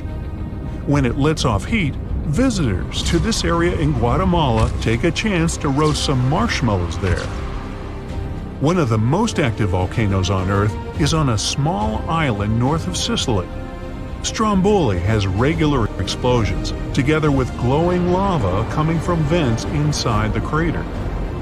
Not too far away is Etna, Europe's most active volcano and one of the biggest continental ones in the world. By the way, Earth definitely isn't the only planet with volcanoes. The largest one in our solar system is on Mars. It would cover the entire state of Arizona, and it rises nearly 3 times higher than Mount Everest. Ooh, don't look down. Around 2,500 years ago, an earthquake completely changed the course of one of the largest and most famous rivers on the planet, the Ganges. Now, it's normal for rivers not to sit in one place, so if you live next to one, it could also just disappear without a trace or flood the whole city one day. In the case of the Ganges River, a supermassive earthquake became the reason for this dramatic change. Scientists say it might happen again, and it would be a huge problem for millions of people who depend on this river. The Ganges River starts as small streams in the Himalayas and travels a long way, over 1,500 miles. Along its journey, it meets other big rivers before all the water flows into the Bay of Bengal. The Ganges has the largest delta in the world among all rivers. Just like many other rivers in the region, it slowly changes its path over time. These changes, if they happen when a river wears away its banks, usually takes a long time, sometimes decades.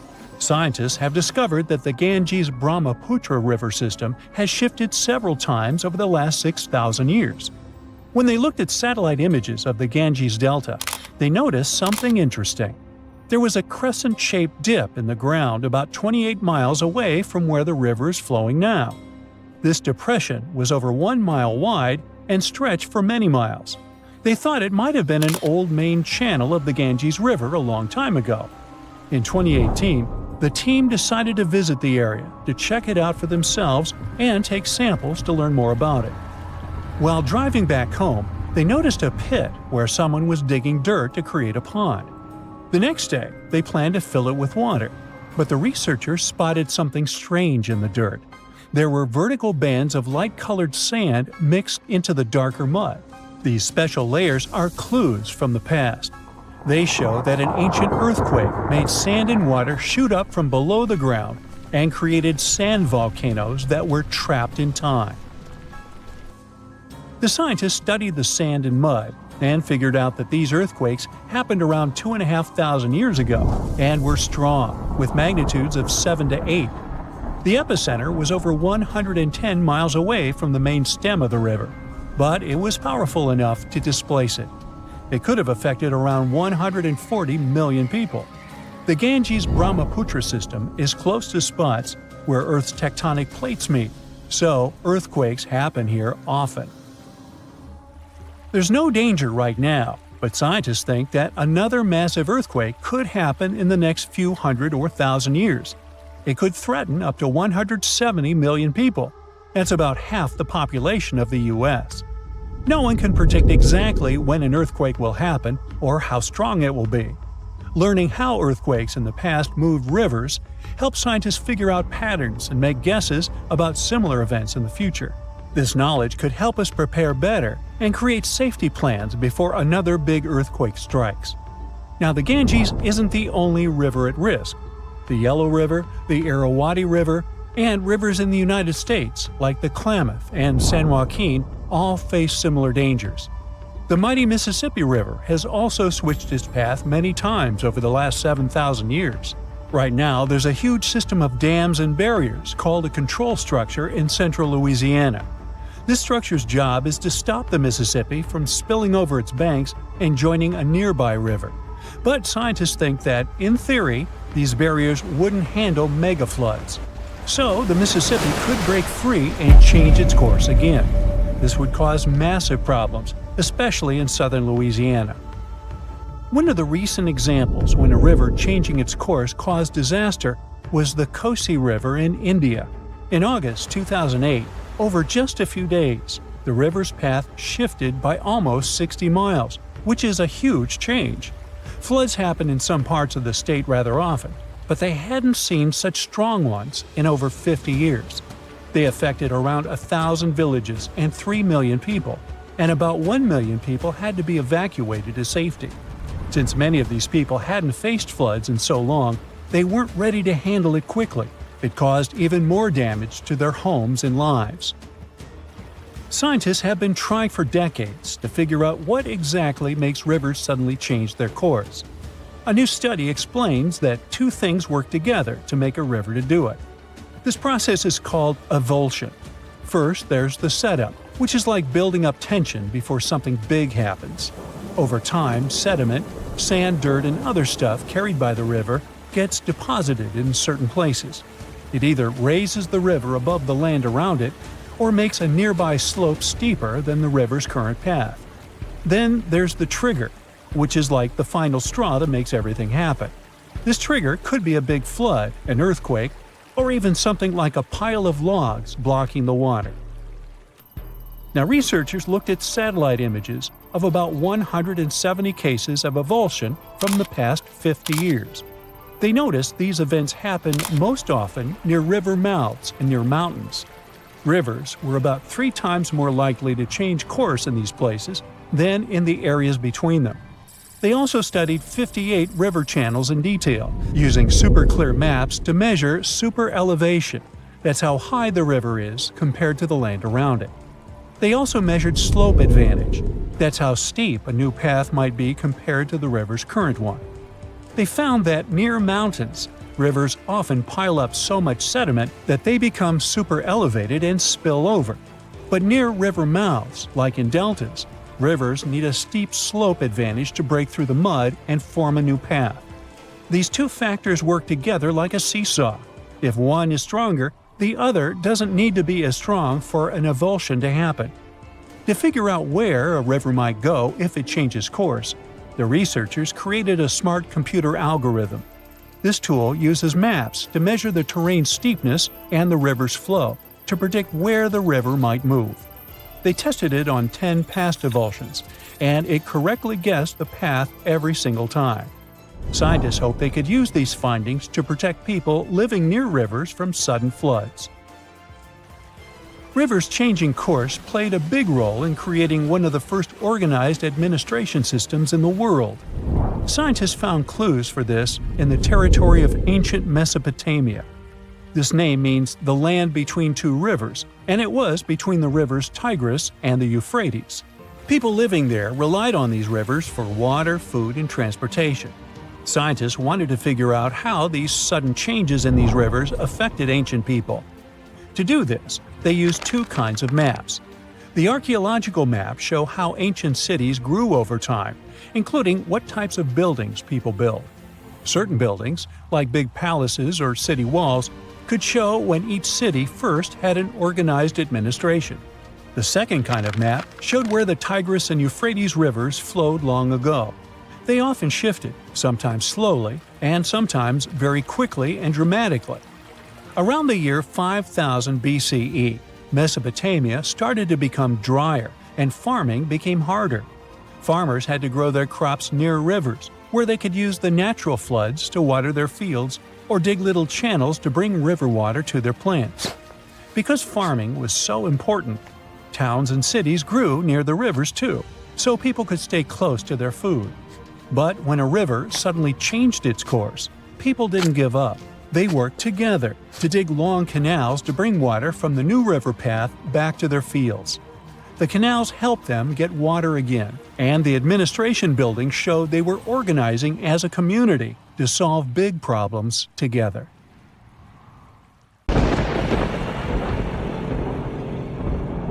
For hundreds of years, people in the US have reported hearing strange, loud booms. These mysterious sounds are called skyquakes. And yep, it's a real thing. If you've ever heard a loud, distant booming noise that definitely wasn't a thunderstorm or a car engine backfire, congrats, it looks like you've experienced a skyquake yourself. People report them all around the globe, from the US to India and Japan. They go under different names, and we still don't know why exactly they happen. Sometimes these booms come together with earthquakes. People heard them during the New Madrid earthquakes in the early 19th century and up until January 2020. Those who've experienced them describe skyquakes as a rushing or rolling noise. Famous American writer James Fenimore Cooper described it more poetically as the lake speaking to the surrounding hills, which send back the echoes of its voice in accurate reply. Sometimes these mysterious booms happen in cold weather instead of during earthquakes. One of the skyquake hotspots is near Lake Seneca in New York. They call them the Seneca Guns. The booms can be so loud that they shake windows and doors. Back in August 1886, after an earthquake in Charleston, people heard these noises for several weeks, happening at the same time as many aftershocks from the earthquake. In 2020, scientists from the University of North Carolina looked at old news pieces, especially from North Carolina, where people have often reported these sounds. They hoped to match the noises with earthquakes data, but they didn't find any link between the sounds and earthquakes. One of the researchers said they believe the noises are happening in the air, not underground. The team looked at infrasounds, which are low-frequency noises that humans can't hear. They found signals lasting 1 to 10 seconds that matched the times when people reported hearing the booms, but nothing is certain here. Some people think that solar flares, underwater tsunamis, or caves collapsing under the sea cause skyquakes. Others believe the sounds come from planes making loud sonic booms. But that doesn't explain old records of skyquakes from the past before planes were even invented. Some scientists think a type of meteor called a bolide causes these booms. These meteors blow up when they hit Earth's atmosphere. If this happened above thick clouds, the sound would get louder and travel far, but we wouldn't find anything on the ground. Another idea is that gas might be escaping from the bottom of deep lakes, like Lake Seneca. If you think skyquakes are bizarre, let me introduce you to fog bows. They also go under the name of white rainbows, ghost rainbows, or cloud bows. They form in a similar way to regular colorful rainbows, but are much wider. Rainbows happen when there are big raindrops in the sky, and you can always spot them on the opposite side of where the sun is shining. Fog bows are made by tiny droplets in fog, or clouds, instead of big raindrops, and they also appear opposite the sun. If you want to see a fog bow, you need to look for it in a thin fog when the sun is bright. You might catch one when the sun starts to shine through the fog, or if you're near the ocean where fog often forms. Because the water droplets in fog are so tiny, fog bows don't have bright colors like rainbows. They might even look all white, or just have faint colors. Some fog bows are hard to see at first because they blend into the mist, but once you spot them, they're easy to recognize. The next rare weather phenomenon you gotta watch out for is thunder snow. You guessed it right, it's a special type of thunderstorm that happens during a snowstorm. Unlike regular thunderstorms that often strike in the spring and summer, thunder snow is much rarer because it happens in the strongest winter storms, like big blizzards, and at the same time needs warm air, which isn't a frequent combo. So, for thunder snow to happen, there needs to be moisture in the air, some instability, and something to lift the air like rising winds. Just like in normal thunderstorms, lightning can appear when you hear thunder. Thunder snow lightning usually goes from cloud to cloud instead of hitting the ground, and the thunder sounds different too, more like a low rumble instead of a loud boom, because the snow muffles the sound. You aren't so likely to get struck by it, but it's still important to stay inside when you hear thunder to stay safe. Northern Lights fans, this one is for you. Scientists noticed a new kind of glow in the sky that looked like a purple streak. They nicknamed it Steve as a joke, but later gave it a more scientific name: Strong Thermal Emission Velocity Enhancement, STEVE for short. STEVE is actually a fast-moving stream of super hot gas that always moves west and only shows up before midnight. They wondered if something like STEVE could happen after midnight, but moving in the opposite direction. And now, scientists think they found the anti-STEVE by looking at data from a research station in Norway. In December 2021, they took a picture of a bright purple streak stretching for 620 miles in the sky, and it only appeared after midnight. Satellites from the European Space Agency also measured the conditions in this part of the sky and found that the ions were moving eastward. Steve's late-night twin hasn't been officially named yet, but it would be cool if it was called SAM, which is short for Steve After Midnight. If you've ever seen snow on a sunny day when falling from the sky without a single cloud, it must have been diamond dust. It's a special kind of weather with millions of tiny ice crystals forming close to the ground. These ice crystals float slowly in the air, kind of like how dust floats in your house. When sunlight hits these crystals, they sparkle like diamonds. Unlike regular snow, diamond dust can fall from a cloudless sky, which is why they sometimes call it clear sky precipitation. It happens because of temperature inversion. Normally, it gets colder as you go higher up from the ground. But in a temperature inversion, the cold air stays near the ground, and warmer air sits above it. The warm air has more water vapor, and when it mixes with cold air near the ground, it turns directly into ice crystals, and diamond dust is born. For this to happen, the air near the ground has to be really, really cold, way below freezing temperature. Diamond dust can fall for days, but it's so light that it usually doesn't pile up on the ground like regular snow. A fall streak hole, also known as a hole punch cloud, is next on our list. This big circular or oval-shaped gap sometimes appears in certain clouds. These types of clouds float high up in the sky and are often made of tiny water droplets that are colder than freezing, but they haven't frozen yet. These special water droplets are called supercooled, and they need a reason to freeze. Ice crystals give them that reason. When a plane flies through the cloud, it can bring those ice crystals into the cloud. Once the ice crystals are there, the supercooled water droplets freeze quickly, get bigger, and start to fall from the ground. This creates a hole in the cloud, and as more nearby droplets freeze, the hole gets bigger and spreads outward. Any tornado is scary, but a fire tornado takes the horror to a new level. These bad boys are spinning towers of flame and ash that form when there's extreme heat, strong winds, and uneven ground. The intense heat from the fire causes hot air to rise quickly. Cooler air from the sides rushes in to replace it and creates strong winds. When winds from different directions meet, it makes the fire spin like a tornado. It gets stronger and can even create its own weather. It pulls in flames, ash, dirt, and anything in its path. The winds can reach speeds of over 140 miles per hour, and these fire tornadoes can last for more than 20 minutes. Asteroids are a serious, very real danger. Some of them are big enough to cause a lot of trouble if they collide with Earth. One asteroid in particular is making headlines these days.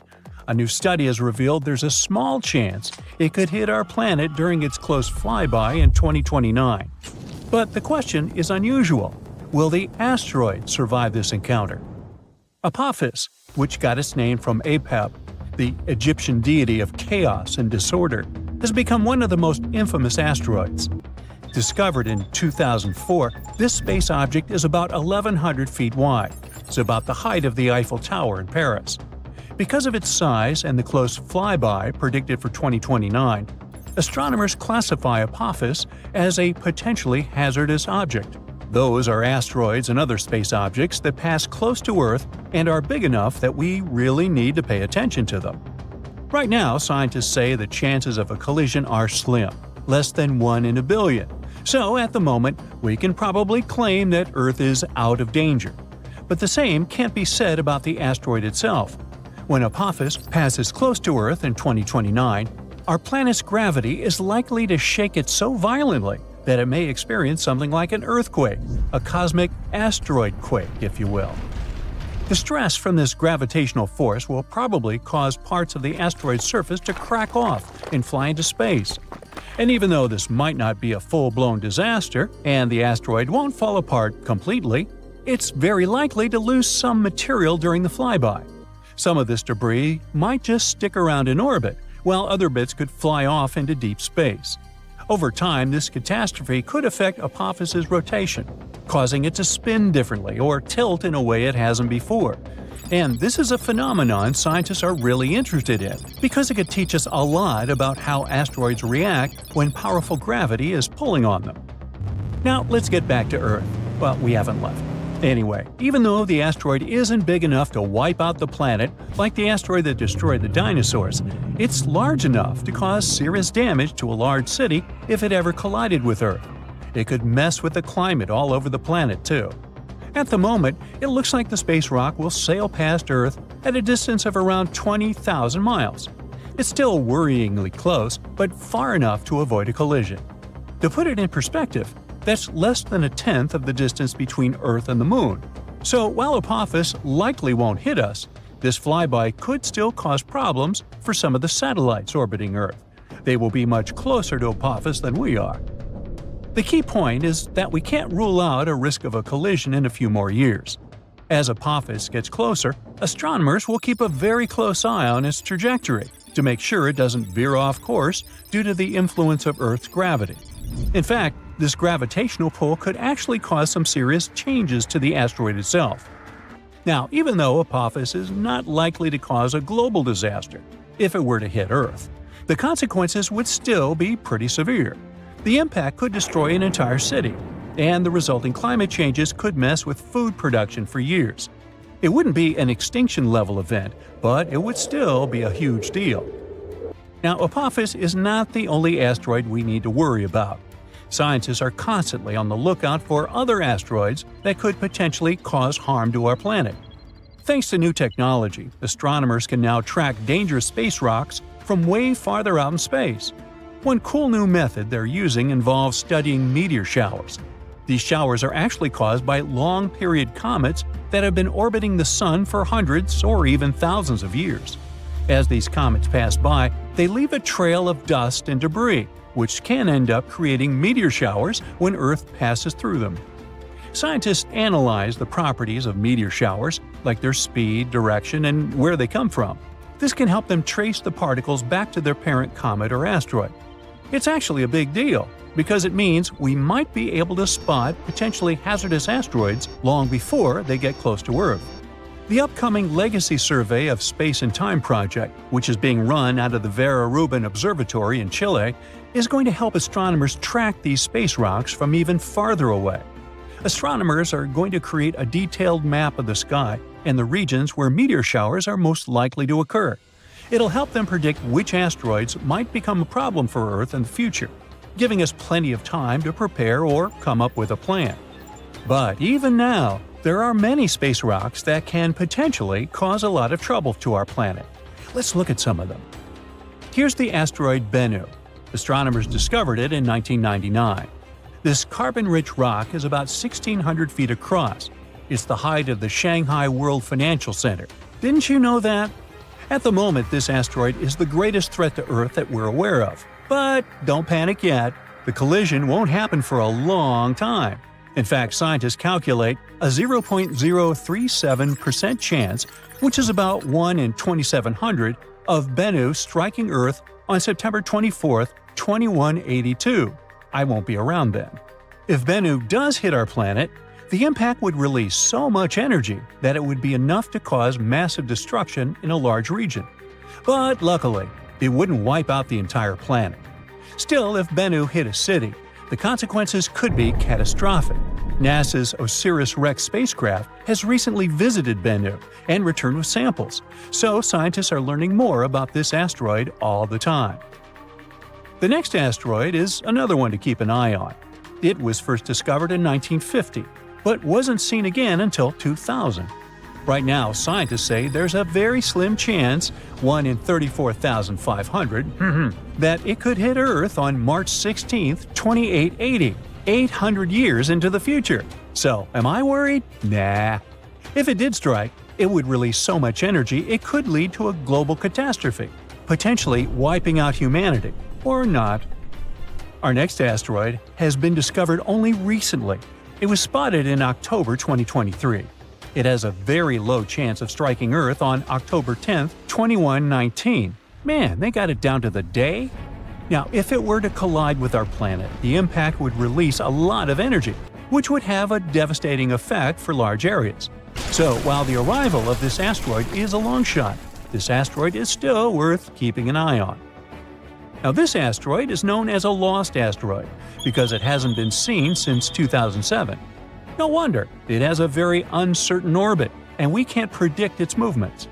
NASA says there's a tiny chance, about 1 in 10 million, that it could strike Earth on March 3, 2030. If it did, the energy released would be able to cause huge regional damage. Finally, we've got this space wanderer. On the one hand, it hasn't been seen since 1979. On the other, scientists believe that there's a very low chance that it could hit Earth on December 14, 2113. Mark your calendars. If it did, the impact would cause a lot of damage and devastation, but it would not lead to the end of humanity. Now, in any case, even though the chances of an asteroid hitting Earth are low, the consequences of such an event could be huge. That's why scientists are so focused on studying these space rocks and tracking their movements. Thanks to new technologies, we can track dangerous objects from farther away and catch them earlier. It can give us more time to react and come up with some effective solutions. It's been there for over 3 billion years, but now some of the Earth's oldest crust is falling apart. Today, our continents seem stuck in place, but over a long time, they've moved and shifted around a lot. It's all thanks to tectonic activity, which makes part of Earth's surface slowly slide around like pieces of a giant puzzle. Some of the most stable parts of these puzzle pieces are called cratons. Cratons are super old and strong sections of rock that form the roots of continents and keep them together. The North American craton is one of them. It makes up a big part of the United States, about half of Canada, and most of Greenland. Scientists have singled out about 35 of these big ancient cratons around the world. They've mostly stayed in the same place for hundreds of millions of years because of how strong they are. But in 2014, they discovered that cratons might not be as indestructible as they thought. Some cratons had lost parts of their strong roots because of certain geologic processes and became thinner. It looks like cratons could become less stable if they go through more tectonic changes. In 2024, scientists at China University of Geosciences analyzed an ancient landmass called the North China Craton, or NCC for short. They wanted to learn more about how some of Earth's oldest rock regions can break apart.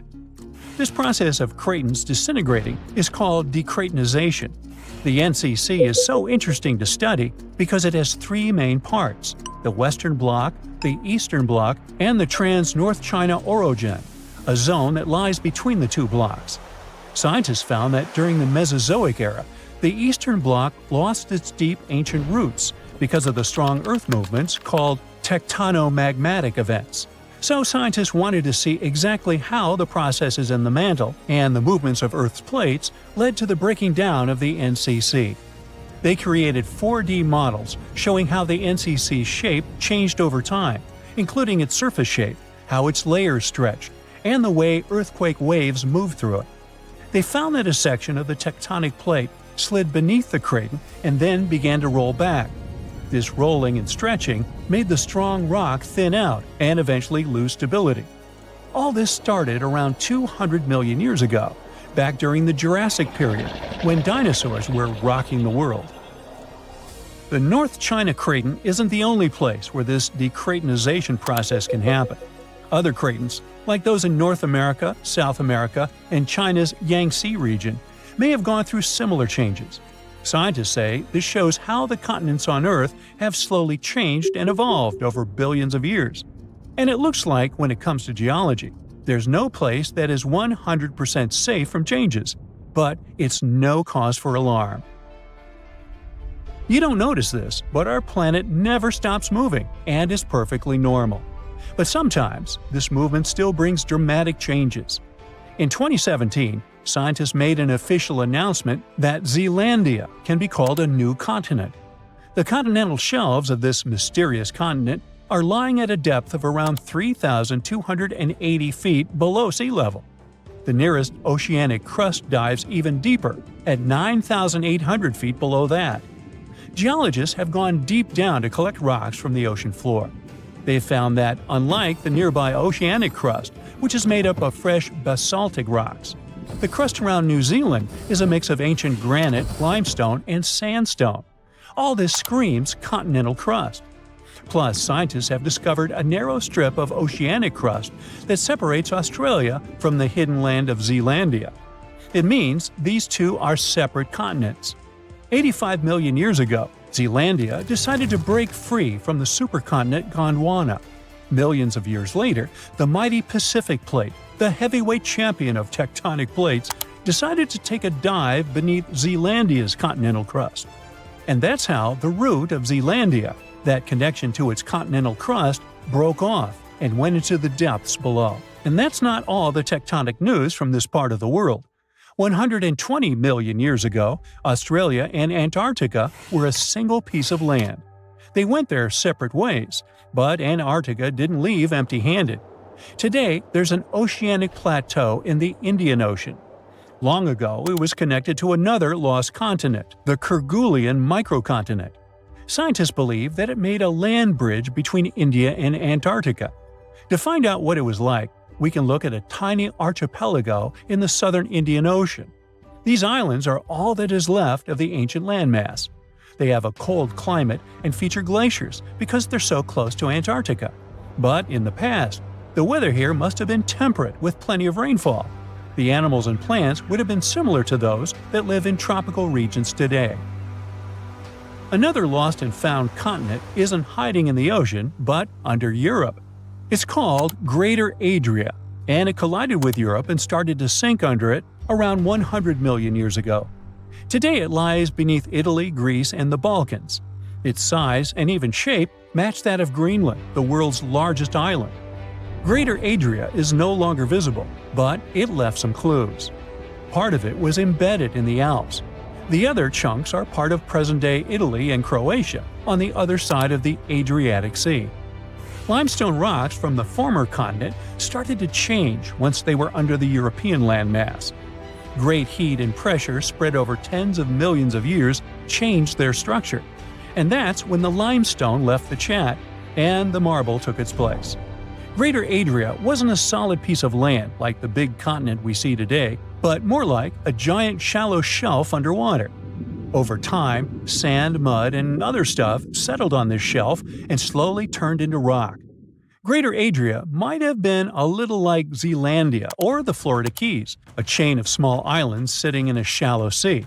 Above the water, there were probably lots of little islands and archipelagos, and beneath the waves, there were colorful coral reefs filled with marine life.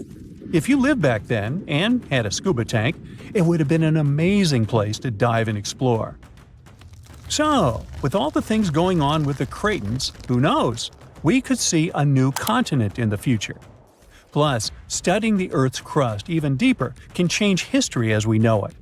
Scientists in Copenhagen have made an amazing discovery about the real birthplace of Scandinavia, and it's not where we thought. After studying sand and rock from remote parts of Finland, they found out that Scandinavia's roots actually came from Greenland over 3.75 billion years ago. This means the area where Nordic countries are now is 250 million years older than the scientists had previously believed. And we now know, thanks to the tiny crystals called zircons found in Finnish river sands. When scientists look closely at their chemical makeup, they realize the age of crystals match the rocks found in Greenland, not Scandinavia. They use special techniques to analyze elements like uranium, lead, lutetium, and hafnium, and discovered that Scandinavia's rocky base most likely broke off from Greenland billions of years ago. A small seed of land probably started drifting across the Earth's surface over hundreds of millions of years. This piece eventually settled where Finland is today. Over time, new layers of rock formed around this seed and slowly turned into the Scandinavia we see on maps now. The same study could help us rethink how the continents on Earth first formed. The most accepted theory is that the continental crust began growing right when the planet was formed. But new studies show that the signs of continents only started growing a billion years later. The scientists explain that Earth's continents may have begun as tiny seeds of ancient crust in different places. These seeds grew over time, forming the landmasses we know today. These ancient seeds aren't just found in Scandinavia, but also in Australia, South Africa, and India. Scientists aren't sure if all these seeds came from the same place or if they grew separately in different parts of the world. So there's still a lot to learn, and scientists need to keep digging to figure out if all these ancient seeds are related to each other. Did you used to make sandcastles at the beach when you were little? The structure had a moat, so you needed to dig deep. While holding a plastic shovel, you probably thought, how deep can I go? Well, this question motivated a group of scientists in the Far East. They have decided to dig the deepest hole in their home country, China. The drilling team's goal is to reach a depth of nearly 33,000 feet. That's about 1 1/10 times as deep as Mount Everest is tall. The location of the borehole is at the edge of the second largest shifting sand desert in the world, Taklamakan Desert. During a single day, air temperatures there can vary over 100 degrees. The drilling rig is impressive on its own. It weighs some 550 tons and is the height of a 20-story building. And it's pretty powerful, too. It can lift the equivalent of 120 adult elephants. These engineers aren't kidding. One of them compared the project to driving a big truck on 2 thin steel cables. That's why they expect the dig to last well over a year. Their ultimate goal is to drill downward through 10 layers of strata. These are horizontal layers of sedimentary rock. Sounds complicated? Just look at any exposed cliff and you'll notice how it has stripes of different colors. These are the strata I'm talking about. If we translate it from Latin to plain English, we'll get things that spread out. Makes sense. Each layer of rock represents a specific geological period. Remember Spielberg's 1993 blockbuster Jurassic Park? That's just one of these geological periods. It ended some 145 million years ago. But in Central Asia, scientists won't travel that far through time. They hope to reach the rock dating back to the Cretaceous. That's the geological period just after the Jurassic. It lasted until some 66 million years ago. This was the time when T-Rex still roamed North America. But why mount such a complicated operation in the first place? A single goal would be a waste of funds. That's why engineers in Central Asia have several objectives. They want to explore the planet's internal structure. This involves the search for natural resources, such as mineral deposits and oil. Another goal is to collect scientific data on earthquakes and volcanic eruptions. The information will help researchers better predict these events in the future. So, hardcore science is behind this pioneering project, but it's not the first of its kind. Deep in the Arctic Circle lies the Kola Peninsula. And no, it doesn't have anything to do with the famous beverage company from Atlanta. This Kola is a region of great natural beauty, covered in forests and lakes, and an abandoned scientific research station. Inside this crumbling building, a rusty metal cap sticks out from the concrete. It doesn't look that impressive today, But this is the site of the deepest man-made hole on the planet. It is over 40,000 feet deep. That's deeper than the Mariana Trench, 36,201 feet, the deepest place on Earth. Scientists were drilling it for nearly a quarter of a century. The project started in 1970 and finally shut down in 1995. But if you travel to this region close to Norway, you wouldn't be impressed by the shaft. It is only 9 inches in diameter. It would be impossible to fall down such a narrow opening. And despite the figures, the hole is pretty shallow on a bigger scale. You see, the drill bit went through only a third of the Earth's crust. Let me explain. Remember those layers of strata? Yup, that's what our planet looks like on the inside. The 3 layers are the crust, the mantle, and the core. The crust accounts for only 1% of Earth's mass, and it's some 25 miles thick. But it holds nearly all life in the known universe. The deeper you go, the hotter it gets. At the place where the crust meets the mantle, Moho, temperatures max out at 752 degrees Fahrenheit. Ouch. There are 2 types of Earth's outermost shell, oceanic and continental. The crust is thinner under the ocean floor, so why not drill here? Well, the thinnest part is usually the deepest part of the ocean. That doesn't mean that people haven't tried to drill into the seabed. Americans attempted this off the coast of Mexico in 1961, Project Mojole. Drilling underwater was more expensive than anyone anticipated. A few meters of basalt, the researchers were able to bring up costs some $40 million in today's money. Not worth the effort, literally. The Kola Superdeep borehole also burned money quickly. And that wasn't the only heat scientists had to face. The temperature at the top depth was a staggering 356 degrees Fahrenheit. That was double what the drilling team expected. Their machinery simply couldn't operate in that heat. At this depth, rocks behaved more like plastic than rock. If they had gone deeper, the stones would have the consistency of oversized caramels. But the drilling team gave their best. They even invented a new type of drill where only the tip rotated. There was also a lubricant to smoothen the process. This simply means they pumped a lot of pressured mud into the hole. Yet, they came short. Have scientists completely given up? Not by a long shot. The Japanese built a ship, Chikyu, 20 years ago to drill through the seabed, and they have invested a hefty sum in the project, $1 billion. The mission's goal was to drill into the Earth's crust where it's the thinnest. Under the ocean floor, it is less than 4 miles thick. If the Japanese team of scientists succeeds, it will be the first time humans recovered in situ mantle rocks. What is that? In situ is a Latin term that simply means in the original place. The only time we get to see what Earth's mantle looks like is during a volcanic eruption. A plume of hot mantle rising to the surface will form a volcano. You know the rest. But where are the Japanese researchers planning to drill? After all, they have a huge ship, so it could be anywhere in Earth's oceans.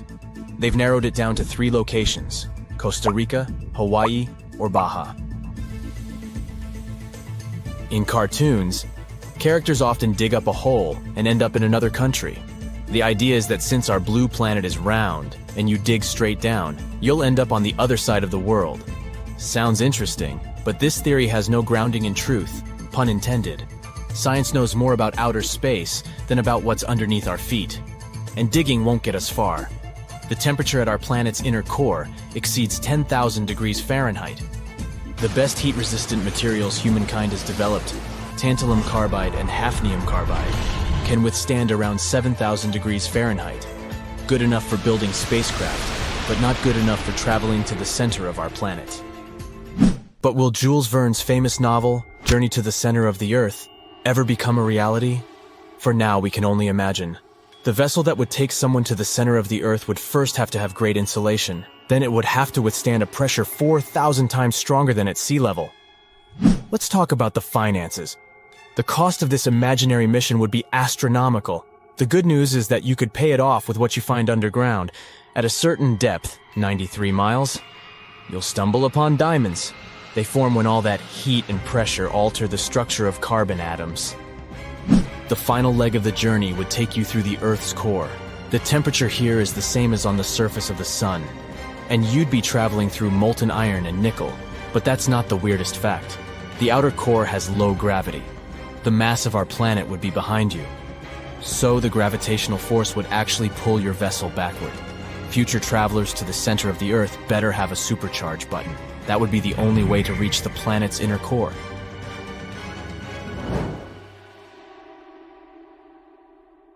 A giant crack, more than 2,000 miles long, is splitting open across Africa.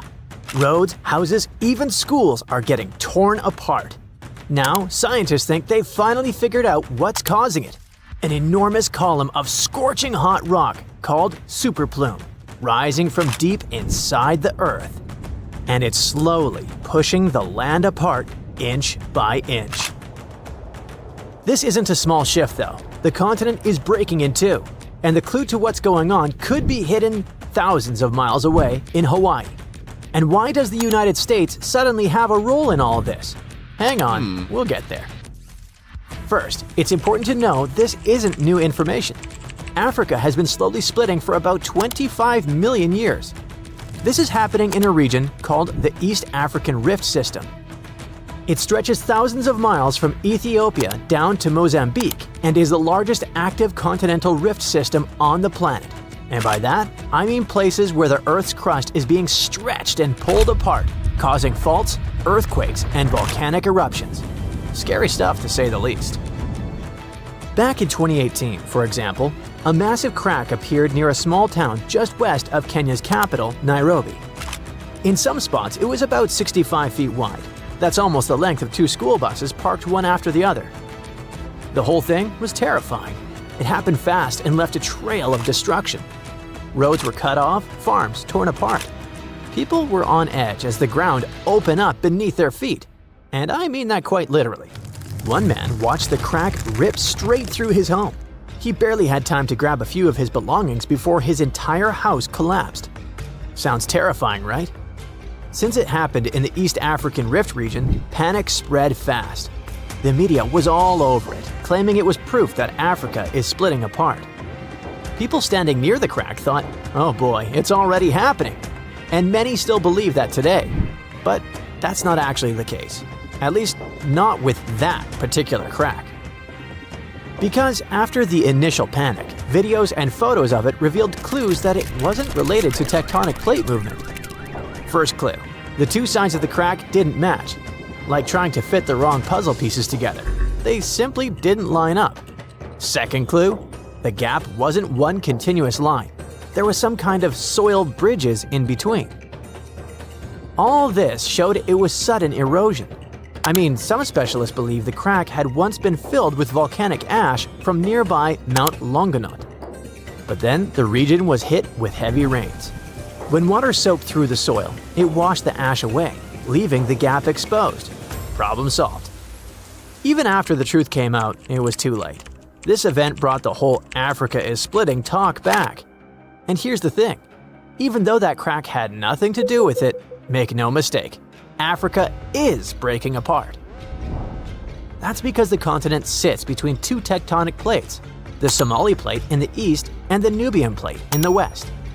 The problem is they're moving away from each other, and as they drift apart, the gap in the East African Rift keeps getting wider. Eventually, the Somali plate could split completely from the Nubian plate, creating an entirely new landmass, something on the scale of Madagascar or even New Zealand. You don't have to worry though. This process is super slow. So slow that none of us will see it finished. Experts say the continent is moving apart by about 0.3 inches a year in some places. To give you an idea, that's less than the length of your fingernail. So we can say this split will take millions of years, which is good news for the people living there. But that doesn't mean they won't feel the effects of this slow break. In fact, they're already happening. Take Ethiopia's Afar region, for example. Back in 2005, this area showed just how unpredictable the rift can be.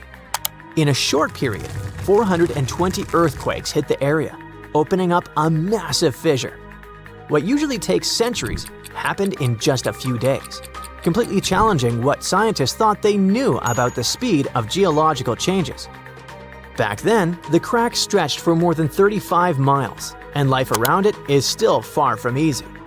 Recent earthquakes destroyed much of the local infrastructure. 37 schools were damaged, leaving 5,000 students without classrooms.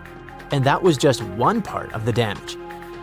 As the tectonic plates keep moving apart, water will eventually flood into this region, creating a brand new ocean, according to some predictions.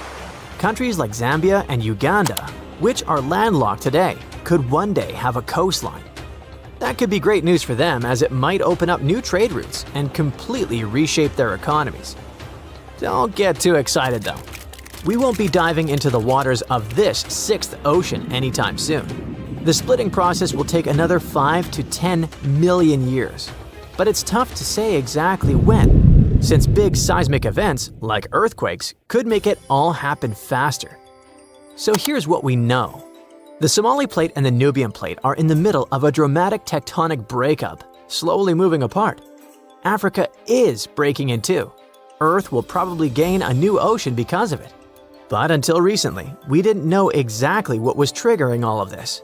Like, yeah, those tectonic plates are moving, but why? I mean, is this massive geological process being driven by something happening in Earth's mantle? Or could it have a much larger, deeper source? Well, scientists think they may have finally cracked the mystery. They believe the continent is breaking apart because there's a deep mantle superplume, a huge column of hot rock beneath the East African Rift System. Think of it as a massive subterranean hammer pushing upward, pressing against the crust, and slowly cracking it apart. But here's the interesting thing. Scientists reached that conclusion thanks to something that happened in a completely different part of the world, Hawaii. Under this US state, there's also a plume of super hot rock rising from deep inside the planet. It melts the crust above it, and that's what fuels Hawaii's volcanoes. As the Pacific Plate drifts over this plume, molten rock breaks through in new spots, creating volcano after volcano. Over millions of years, that's how the Hawaiian Islands were formed. This Hawaiian plume contains noble gases like helium and neon. And you know where else scientists found those same gases? That's right, beneath the East African Rift System. Bingo! That discovery backed up the theory that a superplume is driving what's happening in Africa. And we call it super because it might be massive. You see, these same gases have been found in volcanic rocks from Kenya all the way down to Malawi. So everything points to the existence of a single superplume that stretches from the Indian Ocean to the Red Sea, not a bunch of several isolated sources. If their data and research are correct, scientists estimate that this superplume beneath Africa likely starts at the core mantle boundary, which is located about 1,800 miles deep inside the Earth. While the East African Rift System's chemical signatures are similar to those found in volcanic rocks in Hawaii, they're not identical. The Hawaiian plume is thought to be a narrow, rising stream of hot mantle, a bit like the movement inside a lava lamp. Africa's plume might be shaped differently, more like a large mass of hot, buoyant material rising from deep within the Earth. As it reaches the surface, this hot material hits the colder, solid outer layer and spreads out, pushing hard enough to crack it open and trigger intense volcanic activity across the region. And if this theory is right, we're watching a slow but unstoppable force that will redraw Africa's map and change the continent forever. At the end of December 2021, an underwater volcano with a rather exotic name, Hunga Tonga, woke up after several years of sleeping. It did that with so much energy and strength that people heard the eruption from over 100 miles away. Then it went back to sleep. But a couple of weeks later, it woke up again with a force 7 times greater than the first time. It broke the island above it in 2 parts. The lightning storm that started because of the eruption was the most intense in recorded history. The sound waves from the eruption traveled around the planet several times. Someone even heard a loud boom from it in Alaska. And it started the first known mega tsunami since ancient times. This tsunami took the lives of 2 people as far as Peru and caused trouble for 2 fishermen in California. But that's not all. This eruption could change the weather patterns on Earth for years. You may see the first proof in the summer of 2024, which is forecast to become much wetter than usual. Scientists believe the eruption was caused by gas building up to a critical point. Different minerals, including anhydrite quartz and sulfides, were building up for several months until they blocked the flow paths and sealed the gas within Hunga Tonga. Normally, when a volcano erupts, the fumes cause a temporary cooling effect on Earth's surface. But Hunga Tonga's eruption was different. It didn't produce much fumes, but released a massive amount of water vapor, roughly equal to 60,000 Olympic swimming pools.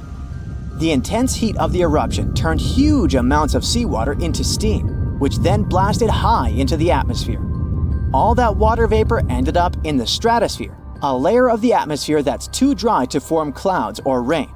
Scientists don't have any observations of volcanic eruptions like Hunga Tonga to predict its effects on our weather patterns. They can't tell exactly how long these effects might last either.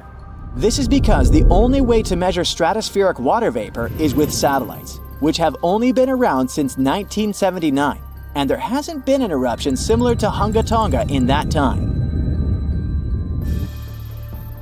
Experts from different countries started analyzing satellite data right after the Hunga Tonga eruption.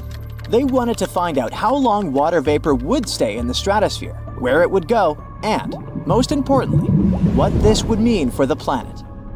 The first big result of the eruption, at least partially, was a huge hole in the stratosphere that was hanging on for several months in 2023. By the time it appeared, the water vapor had reached the polar stratosphere over Antarctica. In the following years, there wouldn't be enough water vapor left to enlarge this hole. It looks like Hunga Tonga will have just a minimal effect on global average temperatures. But there are some surprising, lasting regional impacts. One of the scientific models forecasts colder and wetter winters for northern Australia until about 2029.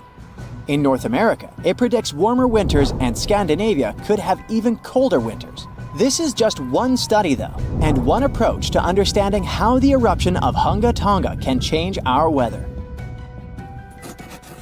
We do have at least one example from history when a volcano eruption changed the world.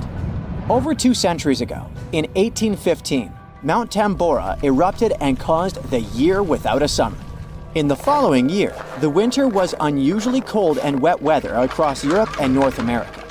A recent study confirms that 1816 wouldn't have been this cold without the volcanic eruption. The immediate effects of the eruption were catastrophic, with tsunamis destroying homes, claiming 10,000 lives, and 80,000 more who fell ill in the aftermath. The eruption of Mount Tambora was one of the strongest in the last 1,000 years. It had ejected an enormous amount of sulfur dioxide into the stratosphere, which quickly spread across the world. It resulted in the coldest year in at least the last 250 years. In May, frost wiped out most of the crops in New York, Massachusetts, New Hampshire, and Vermont.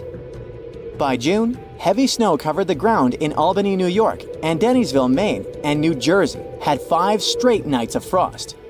The cold continued into late summer, which should have been the harvest season. In July, lakes and rivers were still frozen as far south as northwestern Pennsylvania, and frost stayed in Virginia until late August. Temperatures would drop from above normal summer highs to near freezing within just a few hours. The weather was completely unpredictable. Prices of food skyrocketed. The cost of oats for horses, which were the main mode of transportation, also rose sharply. Some people believe this situation inspired Carl Drees to invent the bicycle in 1817 as an alternative transportation method. Tambora changed weather patterns completely for not just 1, but 3 years. The whole planet got colder, and as crops failed, probably at least 1 million people starved. Scientists don't have solid evidence of volcano eruptions that have taken more lives than Tambora. But the Krakatoa eruption in Indonesia in 1883 is far more famous than Tambora because information about it spread worldwide via telegrams and photos. Its final blast was the loudest recorded sound in history, and people could hear it on 10% of the entire Earth's surface. The eruption started a tsunami with waves about half as tall as the Statue of Liberty. Still, it was less powerful than Tambora's eruption. The island that once hosted Krakatoa disappeared in the eruption, but new eruptions began less than 50 years later and created the Child of Krakatau cone in the center of the caldera of the old eruption. The new volcano still comes to life from time to time. Mount Vesuvius's eruption, which took down Pompeii, is one of the most well-known volcanic disasters in history. It took around 2,000 lives, much fewer than Tambora. According to a famous Roman author of that time, the eruption lasted 18 hours. Pompeii was covered by a layer of ash and pumice that was thicker than twice an average human height. The nearby coastline also changed dramatically. In today's world, the after effects of volcanic eruptions are often more dangerous than the eruption themselves. Thanks to advances in technology, we can now predict volcanic eruptions more accurately and use safety measures like evacuations and flight cancellations. But there's still a lot of risk that changes in weather patterns and drought all over the world, especially in areas like India, East Asia, and East Africa that are affected by monsoons. Volcano eruptions can also have effects you wouldn't probably expect, like the evolution of dinosaurs. These guys were once the size of cats, waiting for their time to shine. It came around 230 million years ago. This time is known as the Carnian pluvial episode. Before it, Pangaea was a dry and arid supercontinent. But then, there were 4 major volcanic events that pumped huge amounts of carbon dioxide into the atmosphere. Global temperatures and humidity spiked because of it. These massive eruptions most likely happened because of the Wrangellia Large Igneous Province eruption in what is now British Columbia and Alaska. This prolonged volcanic activity created the right conditions for dinosaurs to blossom and diversify, and also for the rise of other groups, like modern conifers, ferns, crocodiles, turtles, insects, and early mammals. With higher temperatures and more rainfall, terrestrial plants have evolved, and humidity-loving ones have become dominant. Without those changes in the world, we could have a completely different natural history. There's some solid proof that volcanic activity has really changed the weather patterns back then. Scientists have found layers in the Earth's core that show different types of carbon. It means there were 4 massive releases of carbon dioxide into the atmosphere. The data on mercury and carbon together shows that the spike in mercury levels was thanks to a major volcanic event that affected the global carbon cycle and not just local eruptions. India could split horizontally into 2 parts as it runs into Eurasia. The movement of the Indian plate that includes most of modern South Asia is causing the Himalayas to grow. This process started around 60 million years ago when the plate first bumped into Eurasia. Scientists from the Netherlands have used the power of an AI simulator to see what this region will look like one day. The computer model showed that the Indian subcontinent will merge with the Horn of Africa in approximately 200 million years. The present-day cities of Mumbai and Mogadishu will become next-door neighbors. They will sit along the newly formed mountain chain scientists provisionally named the Somalaya. On the other side of this geological formation, Madagascar will connect with Sumatra, while Calcutta and the island of Mauritius will occupy the same region. Sri Lanka would cease to exist as it becomes part of the Indian mainland. Further to the north, scientists predict that the Himalayas are going to increase in height in the foreseeable future. As the Indian plate continues to mile northward, there will be major changes to the surrounding landscape. The present fault line will drift further south. Tens of thousands of years in the future, there might be no Nepal. The Himalayan range will have expanded sideways to fully engulf the mountainous country. And there may be way more earthquakes in this part of the world because of this movement. Most researchers agree the speed at which India is moving northward into Eurasia is barely 1/10 of an inch every year. Some of them think this is happening because of the plate's buoyancy. It prevents the Indian plate from sinking into the mantle, which gives Tibet its elevated topography. Other scholars believe that the structure is buckling under the pressure. The process resembles what happens to a sheet of paper when you push it horizontally against a wall. As you apply more pressure to its edge, the sheet starts to rise in the middle. In the real world, this bulge would be the Tibetan Plateau. A recent theory gives us the third explanation for the process. Their paper still has to undergo peer review, but the findings are intriguing. The international team of researchers introduced a new concept, the delamination of the Indian plate. This term simply means the separation of layers in a material that is supposed to be bonded together. Think of a sandwich that has cheese and ham slices between two buns. Take one of those layers out of the sandwich and you get delamination. In geological terms, this process involves the upper part of the plate peeling off and moving upwards. In the case of the Indian plate, this is the section that supports Tibet's elevation. The lower section is denser, which causes it to sink into the mantle. Plate tectonics are, in this way, similar to a layered cake. Chefs place the spongy, denser layer at the bottom, so the heavier top doesn't crush it. Scientists developed their thesis by analyzing helium gases in water samples from the region's hot springs. Helium-3 is a rare isotope that shows that the mantle is close to the surface of the Earth. Researchers measured helium isotope ratios at 200 Tibetan springs. The pattern they saw shows how close the mantle is to the northern Tibetan surface. Further to the south, they found plenty of helium-4, another isotope, which means that the plate is intact. It forms a barrier that helium-3 cannot penetrate, except in one region near Bhutan, in the eastern part of the Himalayas. The seismic activity in the region is good proof that delamination, the sandwich theory, is all real here. And it shows us that the mantle is intruding from the eastern side of the plateau. This concept puts under question the old, established ideas about tectonic plate behavior. The scientists behind the study suspect that the unique shape of the Indian plate contributes to the delamination process. It's the thickest at the northernmost point and the thinnest on the sides. If it's all true, it will mean that the continental collisions have a more dynamic and complex nature than geologists previously believed. Scientists still don't have enough hard evidence to prove the correctness of the new theory, just hints.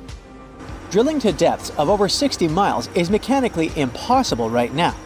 Such excavations are necessary to be 100% sure that the delamination process is going on.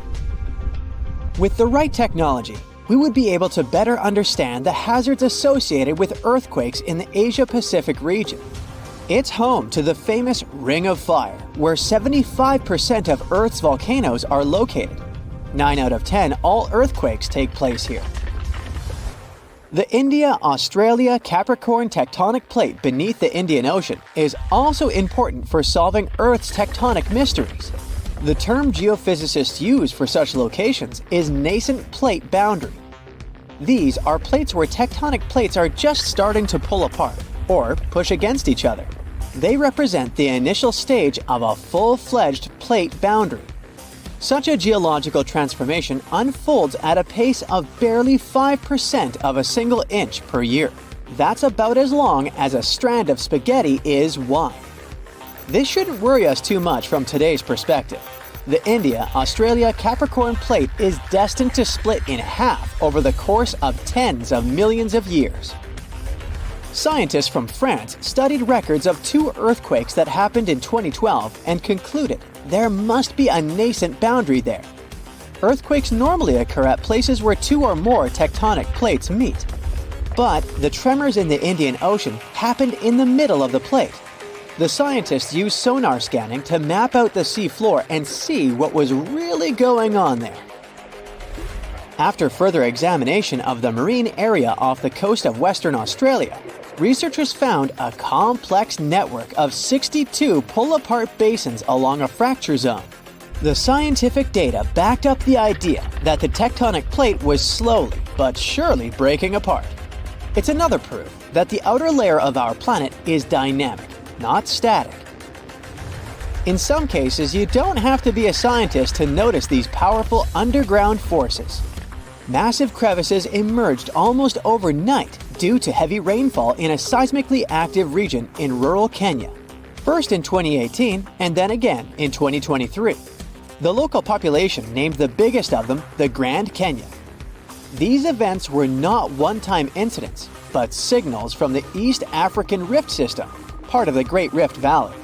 This huge geological phenomenon stretching from Jordan to Mozambique shows us the gradual splitting of the African continent into two subcontinents. You can find rift valleys all around the world as proof of how tectonic plate movements are changing the planet. The East African Rift shows the underlying dynamics of the Nubian and Somali plates. The Nubian plate bears most of Africa, and the smaller Somali plate cradles the Horn of Africa. The two are gradually moving away from one another, which causes the formation of crevices within the Rift Valley. This process of continental rifting, going on at a rate slightly faster than the one in India, will eventually lead to the split of Africa into two continents. The whole process, which is about to happen in the next 10 to 50 million years, marks a significant geological event that reminds us of Earth's historical transformations. The last time our planet's geography changed so drastically was during the Jurassic period. The world map from the period looks recognizable, but the land masses were oddly positioned from the modern perspective. In the north, Eurasia was still loosely connected to North America, which was at the time called Laurasia. This landmass was slowly moving away from the supercontinent of Gondwana, further down south. It consisted of what we know today as Africa, South America, Australia, and Antarctica. At the time, the Indian plate was closer to Madagascar than to Eurasia, as it is today. If you had landed on Earth a really long time ago, about 1.5 billion years in the past, you wouldn't have recognized our planet. At that time, all the land was stuck together in one giant supercontinent called Nuna, which was surrounded by an endless ocean. But if you had stuck around, you would have witnessed a planetary-scale disaster, Nuna falling apart. But the most amazing thing is that apparently, when Nuna started breaking apart, it kicked off changes that made Earth a much better place for life. Scientists used to call this part of Earth's history the boring billion. It lasted from about 1.8 billion to 800 million years ago. Not much seemed to happen during that time, hence the name. No big climate changes, no bizarre life forms, and nothing very dramatic. Turns out the name isn't very fair. Things may have looked calm on the surface, but underneath, Earth was changing a lot. Continents were moving, splitting apart, and coming back together. Two massive supercontinents, Nuna and later Rodinia, formed and broke up during this time. When Nuna began to break apart, huge cracks opened between the drifting land pieces. Water filled those spaces, creating shallow seas. Those seas were warmer, calmer, and had more oxygen than the deep oceans that existed before. And that might have changed everything. The new seas created friendlier conditions for life to grow and change. Scientists now think they may have helped early life become more complex. They looked back 1.8 billion years and rebuilt how Earth's tectonic plates moved over time. Plus, they tracked how carbon was stored inside the planet and released into the air. The researchers did this using a new advanced computer model that gave way more detail than they had ever had before. They found out that during the 350 million years of the so-called boring billion, the amount of shallow seas along the edges of continents doubled. Altogether, these coastlines stretched about 81,000 miles. That's more than 3 times around Earth at the equator. At the same time, subduction zones, places where one tectonic plate slides under another, actually got shorter as the continents shifted around. This is important because subduction zones are where a lot of volcanoes come from. When one plate sinks under another, seawater gets dragged deep into the Earth. That water helps rocks melt, creating magma. The magma rises, erupts as volcanoes, and releases gases like carbon dioxide into the atmosphere. So when there were fewer subduction zones, there were fewer volcanoes, and less carbon dioxide was pumped into the air. It went like this.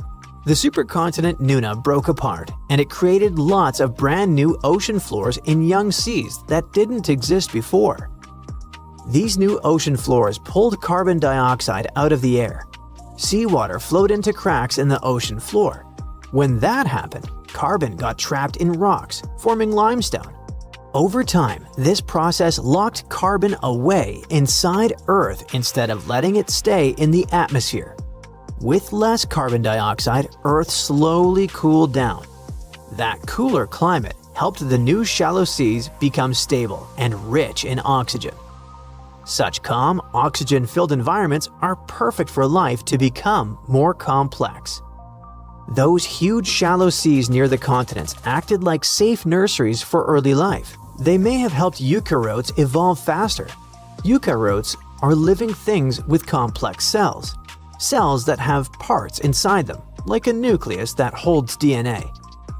Every animal, plant, and fungus on Earth comes from these kinds of cells. So when eukaryotes appeared, it was a huge moment in the history of life.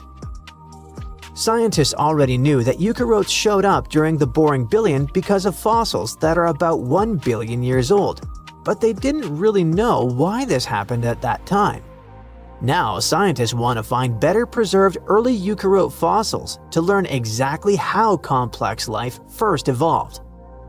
Life on Earth started over 3 billion years ago. It began with tiny, simple microbes and slowly turned into a huge variety of living things. We still don't have a clear answer about how living things came out of that early primordial soup. But even though there's no final answer yet, scientists have come up with several theories to try to explain how life on Earth may have started. Some scientists think lightning helped start life on Earth. The idea is pretty simple. Lightning is a powerful spark, and sparks can cause chemical reactions.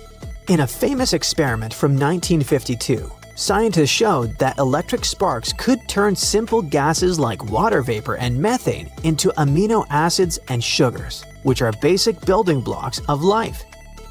This suggested that lightning in early Earth storms might have helped create the first life ingredients. But later research showed Earth's early air wasn't exactly like the experiment. Still, some scientists think volcanic clouds could have had the right gases and lots of lightning, making this process possible. Other experts think life may have started on clay. One researcher suggested that tiny clay crystals could grow and stick together in patterns. As they did, they could trap simple molecules and line them up in organized ways. Think of clay as a kind of early organizer. Today, DNA tells molecules how to line up and work together. But what if clay had been doing a similar job before DNA even existed? It could be helping molecules arrange themselves until they eventually learned to organize on their own. This idea was interesting and got a lot of attention, but most scientists don't fully accept it yet. Another popular theory is that life started at deep-sea vents on the ocean floor. These vents are cracks in Earth's crust where super hot water shoots out from deep inside the planet. As the water rises, it picks up important chemicals like carbon and hydrogen, which are key ingredients for life. The vents are full of tiny rock spaces where these chemicals could collect, mix, and react. The rocks may have helped speed up these reactions. Even today, deep-sea vents house rich ecosystems, even though it's dark there and the whole environment is kinda extreme. Scientists are still studying this idea. In 2019, researchers even created early life-like structures in lab conditions similar to these vents. Such an experiment showed that this theory could really work. Another idea is that life may have started under ice. Scientists believe Earth's oceans might have been covered in ice around 3 billion years ago. Sounds pretty severe, right? But the cold may have actually helped life get started. Many of the chemical building blocks of life, like simple amino acids, are more stable at low temperatures. In warmer water, these molecules break down quickly and are spread far apart. But when water freezes, it pushes those molecules together, increasing their concentration. This crowding makes chemical reactions more likely. So, let's say the molecules were packed closer together and were breaking down more slowly. In this case, they had more chances to link up and form more complex structures. Ice may have also acted like a protective blanket. It could shield the water from harmful ultraviolet radiation from the sun and from damage caused by meteor impacts. Another idea is that life didn't start on Earth at all. This theory is called panspermia, and it suggests that life came from space. Scientists know that big asteroid impacts can blast rocks off of planets. For example, rocks from Mars have been knocked into space before, and some of them ended up on Earth. Some researchers think tiny microbes might have survived inside space rocks during the journey. If that's true, life here could have started thanks to visitors from Mars, or some other cosmic world. Others go even further and suggest that life could have traveled on comets or space dust from completely different star systems, hitching a ride across the galaxy. At the same time, even if panspermia is real, it doesn't fully solve the mystery. It just moves the question somewhere else. Instead of asking how life began on Earth, we'd need to ask, how did life begin anywhere in the universe? Now quick, how many continents are there on Earth? You'd probably say 7, I would. But honestly, this question doesn't have a right answer anymore. Technically, yes, Earth has 7 continents. But our geography books have been ignoring this whole part of the world. For years, scientists have been arguing that there's actually an 8th continent hiding out there, and it's called Zealandia. Turns out this lost continent isn't so lost anymore. A few years ago, researchers finally mapped out exactly where Zealandia is and how massive it really is. And that was a first, because Zealandia is nothing like the other continents. Think about it. Asia, Europe, Africa, you can spot them from space, or better yet, just look down at your feet. Right now, you are standing on a continent. But most people don't realize every continent on Earth has parts we can't step on, or even see. A lot of their land is hidden under the ocean, and those areas are tough to map or even explore. Now imagine a continent that's 94% underwater. That'd be almost impossible to find, right? Well, that's Zealandia, a massive chunk of land located beneath the Pacific Ocean. And there's a reason for that. A long time ago, Zealandia was part of Gondwana, an ancient supercontinent that included South America, Africa, Antarctica, Australia, and parts of Asia. For millions of years, Gondwana held together until it started breaking apart about 200 million years ago.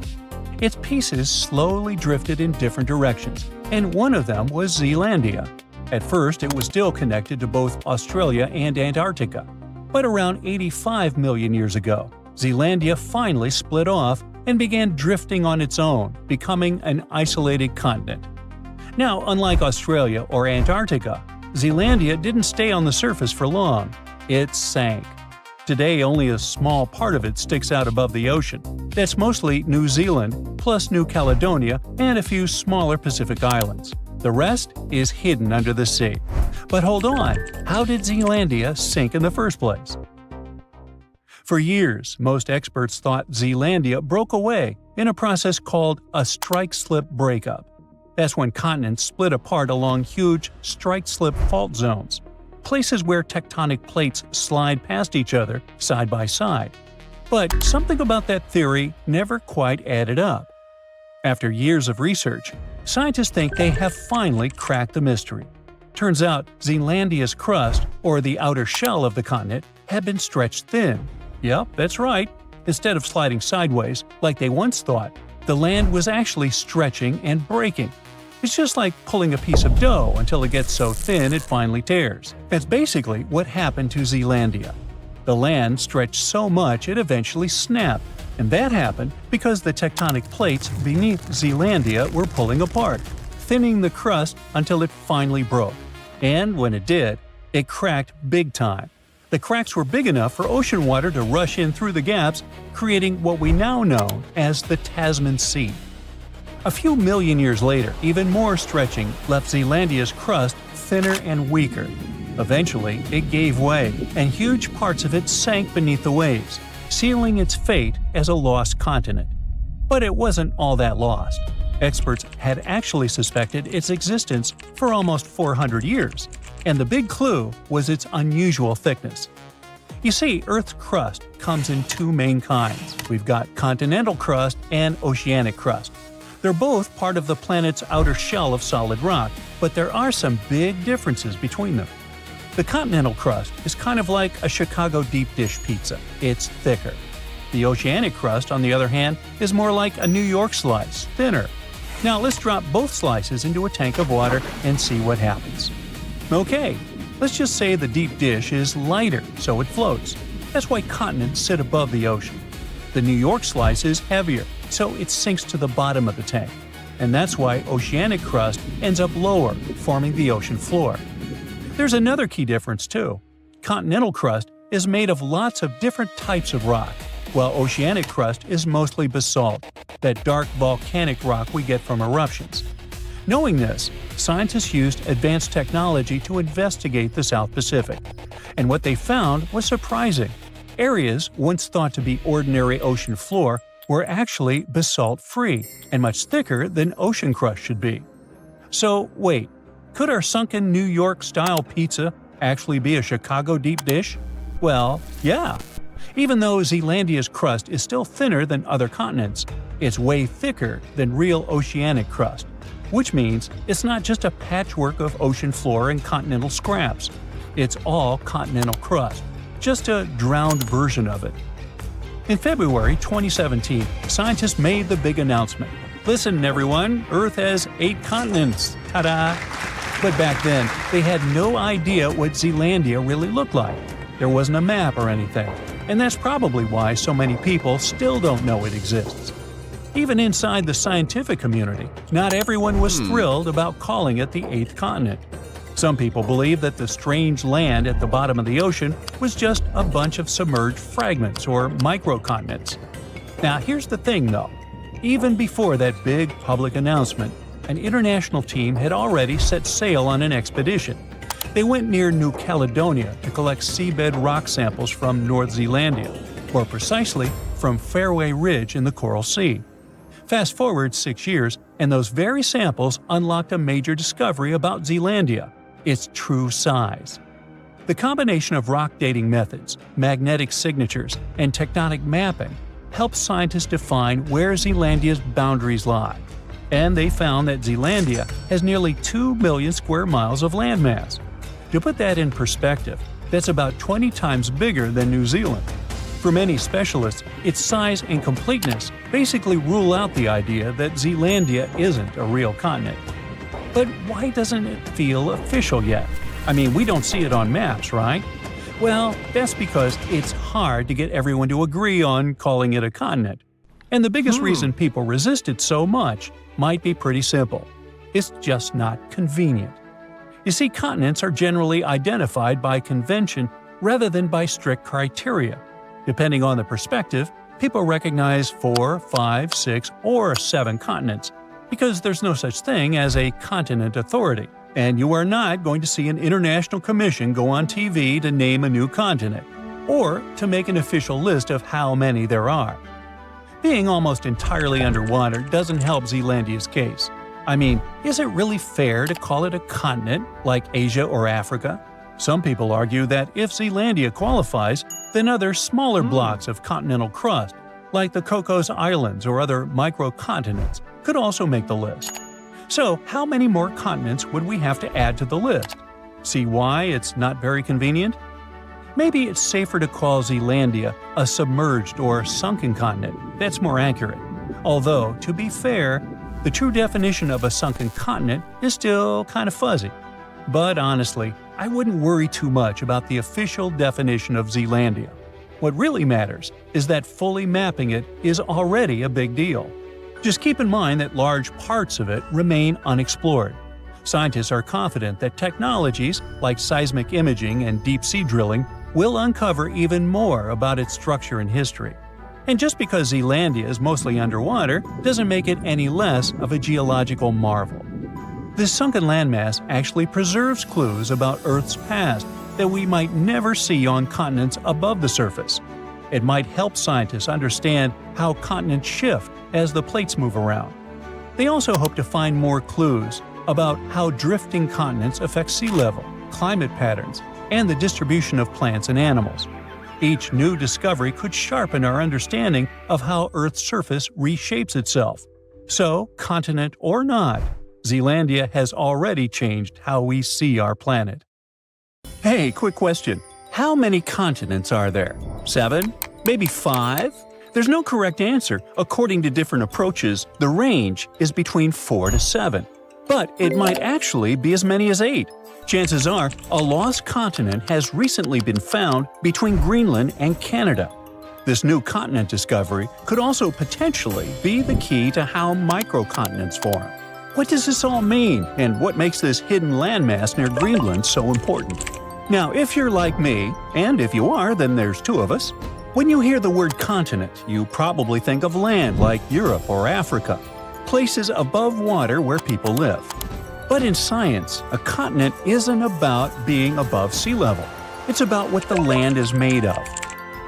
Earth's outer layer, called the crust, comes in 2 main types, continental and oceanic. Continental one is thicker, lighter, and made of different types of rock, like granite. The oceanic crust is thinner, heavier, and made mostly of dark volcanic rock. Now, the discovery under the Davis Strait between Greenland and Canada appears to be a piece of continental landmass, even though it's under the ocean. Scientists call it a proto-microcontinent because it began to break off from a larger terrain millions of years ago, but never quite made it. As tectonic plates slowly shifted, the Earth's crust in this region stretched and cracked. One chunk started to split away, but for some reason, the process stopped. It didn't drift off like a full continent, and it didn't sink like ocean crust either. Instead, it stayed right there, floating beneath the waves all this time.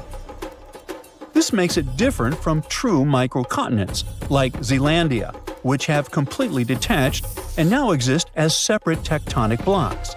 Zealandia is a submerged microcontinent near New Zealand. About 94% of it lies underwater, but because it's made of continental crust, many geologists say it qualifies as Earth's 8th continent. However, Zealandia is still debated because it's too big to be a microcontinent, and there's no official global body to define its status. There's no global organization like the UN or some kind of international geology council that can declare, hey, this is a new continent. Unlike Madagascar, which is fully above sea level and widely accepted by geologists as a classic example of a microcontinent, Zealandia is still waiting for a proper label. I know you're probably wondering, isn't Madagascar an island? The simple answer is, it's both. It's the 4th largest island in the world, completely surrounded by water. But it's also geologically considered a microcontinent because it broke off from the supercontinent Gondwana around 88 million years ago and is made of continental crust, not oceanic crust. Unlike volcanic islands like Hawaii, this isn't just built from lava. It's a real piece of ancient continental crust. So, Madagascar checks both boxes: island by geography, microcontinent by geology. And that's exactly why these discoveries can be fascinating. Just like Madagascar stands out above the waves, this newly discovered landmass under the Davis Strait stands out beneath them, thanks to its unusual structure. What makes it stand out is its unusual thickness. Most of the ocean floor is thin, like metal. This is more like packed clay, layered with continental materials. Underneath this cozy comforter, scientists discovered some odd layers of rock, unusual because they're not where they should be. These layers act more like the materials found on continents rather than those typically seen on ocean floors. There are hints of granite-like formations and distinct magnetic properties, which suggest that this stuff is similar to what makes up dry land. The size is also remarkable. The proto-microcontinent is about 12 to 15 miles across, which makes it roughly the size of a mid-sized city, like Manhattan Island that's 6,500 feet underwater. The fact that it sits right under the Davis Strait, one of the widest ocean passages on Earth, makes it one of the largest submerged continental fragments we've found. According to researchers, this landmass began to form between 58 and 49 million years ago, when Greenland and Canada were slowly drifting apart. Maybe they just weren't getting along. Hey, it happens. As they pulled apart, the crust under the Davis Strait stretched, and one of the main fault lines shifted. But the breakup didn't finish. Around 48 million years ago, the rifting stalled and Greenland's motion away from Canada slowed dramatically. when it later bumped into Ellesmere Island. It's like a car swerving off and then back onto the freeway, a turn that was never completed. That's basically what happened. A chunk of land got stuck between the motion. It didn't float off into the ocean like a new continent, and it didn't get pulled down into the earth either. It just stayed where it was, stranded beneath the water. But that's not all. This chunk has its own fault system, and scientists say it actually looks like a miniature version of the San Andreas Fault in California. Now, a fault is basically a crack in the Earth's crust where sections of rock slide past each other. Think of it as a place where the Earth's surface split and tried to slide sideways. In California, this movement still happens today and can cause earthquakes. But under the Davis Strait, it's a different story. The movement started, then suddenly stopped, like hitting pause in the middle of a big shift. It's a frozen moment in the planet's past, preserved right beneath the waves. For geologists, that makes the microcontinent under Davis Strait incredibly valuable. That sudden pause in motion helps explain why some chunks of land break away cleanly while others twist, stall, or disappear. But this isn't just academic. By studying how continents break apart or stall, scientists can better predict future shifts in land, fault lines, and seismic activity. And predicting earthquakes and geological hazards could prove quite valuable to everyone. Knowing how microcontinents form could help us anticipate how the planet's surface might shift over millions of years, which affects everything from climate models to resource availability. But even just the technological advancement needed for such discoveries is greatly beneficial. The same tools used to map this hidden land are used for oil exploration, laying undersea cables, climate monitoring, and even search and rescue missions. Speaking of technology, for a long time, this hidden landmass near Greenland remained invisible. Just 10 or 15 years ago, the ocean floor under the Davis Strait was basically a mystery. It's deep, almost frozen, obviously not the easiest place to explore. But today, thanks to modern tools, a new continent discovery could be just a matter of time. Scientists can finally see and hear what's going on under all that water. First, they use seismic reflection imaging. That's a method where ships send sound waves down to the ocean floor and record how they bounce back. Various layers of rock reflect sounds in different ways, which helps build a picture of what's hidden underneath. It's kind of like how bats use echoes to see in the dark. Satellites also play a role in collecting gravity data. This may sound strange, but different types of rocks have slightly different weights. Heavier rocks create stronger gravitational pull, and satellites can measure those tiny differences. Another tool commonly used for these explorations is underwater sensors, which sit quietly on the seafloor and listen for natural vibrations, like mini earthquakes or shifts in rock. These vibrations help scientists figure out what the crust is made of and how thick it is. They're basically ears on the ocean floor.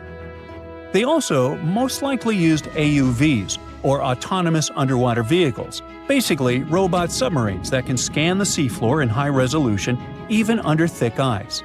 In any case, scientists are very excited because this new continent discovery is more than just a geological surprise. It's what they call a natural laboratory. The study of the microcontinent Davis Strait offers a rare opportunity to understand how microcontinents form, evolve, and sometimes fail to fully separate. It also reminds us that Earth's crust isn't as neatly divided as we once thought. Beneath the ocean, there may be other hidden landmasses near Greenland or elsewhere, almost continents just waiting to be found. This lost continent of Canada may not have made it as a fully fledged landmass, but its discovery is already reshaping how we view plate tectonics. And thanks to advances in technology, places we once ignored are now offering up secrets about the planet's deep past, and maybe even its future. Surprise! There's more than 7 continents on our planet. Argoland, a hidden continent, may help us understand how our planet will look in the future. To find out how it hid from us and what secrets it holds, well, you'll just have to keep watching. Ready for a mystery? Scientists have been looking for a piece of land that's been missing for over 100 million years. Not exactly newsworthy, since people search for information about our planet's history all the time. You'd think it was probably this minuscule island somewhere in the middle of an ocean. Well, you'd be wrong. because this continent used to be as big as the entire U.S. territory. For a long time, geologists have been wondering whether a massive chunk of contemporary Australia vanished into thin air. Some believed it was simply hiding somewhere on the ocean floor. But thanks to some Dutch specialists and 7 years of investigating, we now know there are bits and pieces of this lost land mixed underneath the lush jungles of Southeast Asia. The continents we see in our geography manuals these days are like scattered pieces of a puzzle. There's even a nice experiment you can conduct to see for yourself. Find a world map online and print it out. Cut out all of the continents and play around with them for a while. You'll see they all fit together. Probably the most striking thing you'll see is how South America perfectly fits near Africa. If you close up the oceans that were formed in the last 200 million years, the continents look like they form a giant letter C. And that C is what scientists call the supercontinent Pangaea. It was swimming in an ocean called Panthalassa, and the inner portion of that letter C had a smaller stretch of water called the Tethys Ocean. It is in this small ocean where things get interesting. Back in the Jurassic period, this vanished continent, which scientists started calling Argoland, vanished and left a hole in Australia, now known as the Argo-Abyssal Plain. Geologists initially believed this was all due to a process called subduction. It's when one piece of the Earth's crust dives under another and recycles it into the planet's mantle. Usually, specialists track this continental vanishing through off-scraping. That's how they figured out, for instance, that India bumped into Asia and gave us the majestic Himalayan mountains. But for Argoland, things were a bit more complicated. Bits and pieces were popping up in places like Myanmar and Indonesia, but they behaved like these time-traveling relics, looking way older than when Argoland supposedly separated from Australia. It immediately raised the question: if one continent can behave so weirdly, how many others are out there doing the same? Thankfully, scientists have now put together the entire timeline of Argoland and figured out its mystery. It didn't sink or get swallowed up. It simply transformed into an archipelago, breaking into smaller pieces, called microcontinents, and floating away from Australia. These mini-continents then took a little journey before settling down in Southeast Asian jungles. This discovery fits right into the whole Pangaea puzzle. It helps us better understand how continents break up and make up, all in one discovery, revealing secrets of biodiversity and climate back from in the day. If you'd like to find out more secrets about history, civilization, or random day-to-day objects, be sure to like this video and subscribe to the channel. Like, for instance, the mystery behind this invisible species line in Indonesia. It's called the Wallace Line, named after the British explorer Alfred Russel Wallace. Over 150 years ago, Wallace was on a journey around the Malay archipelago, visiting thousands of islands. What he found was that animals on one side of this invisible line were considerably different from ones on the other side.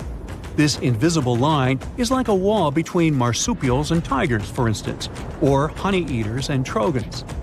But now we know that around 35 million years ago, Australia broke up with Antarctica and collided with Asia, and this continental love triangle triggered significant changes. It didn't just change the way the land looked, it also messed with the species of animals on each side of the Wallace Line. In more recent times, a bunch of specialists published a study saying this collision and climate chaos made Asian species comfy living in the Malay archipelago. Meanwhile, the Aussie animals weren't as happy with the new environment. It was too hot and wet for some, and others just couldn't handle the tropical island lifestyle.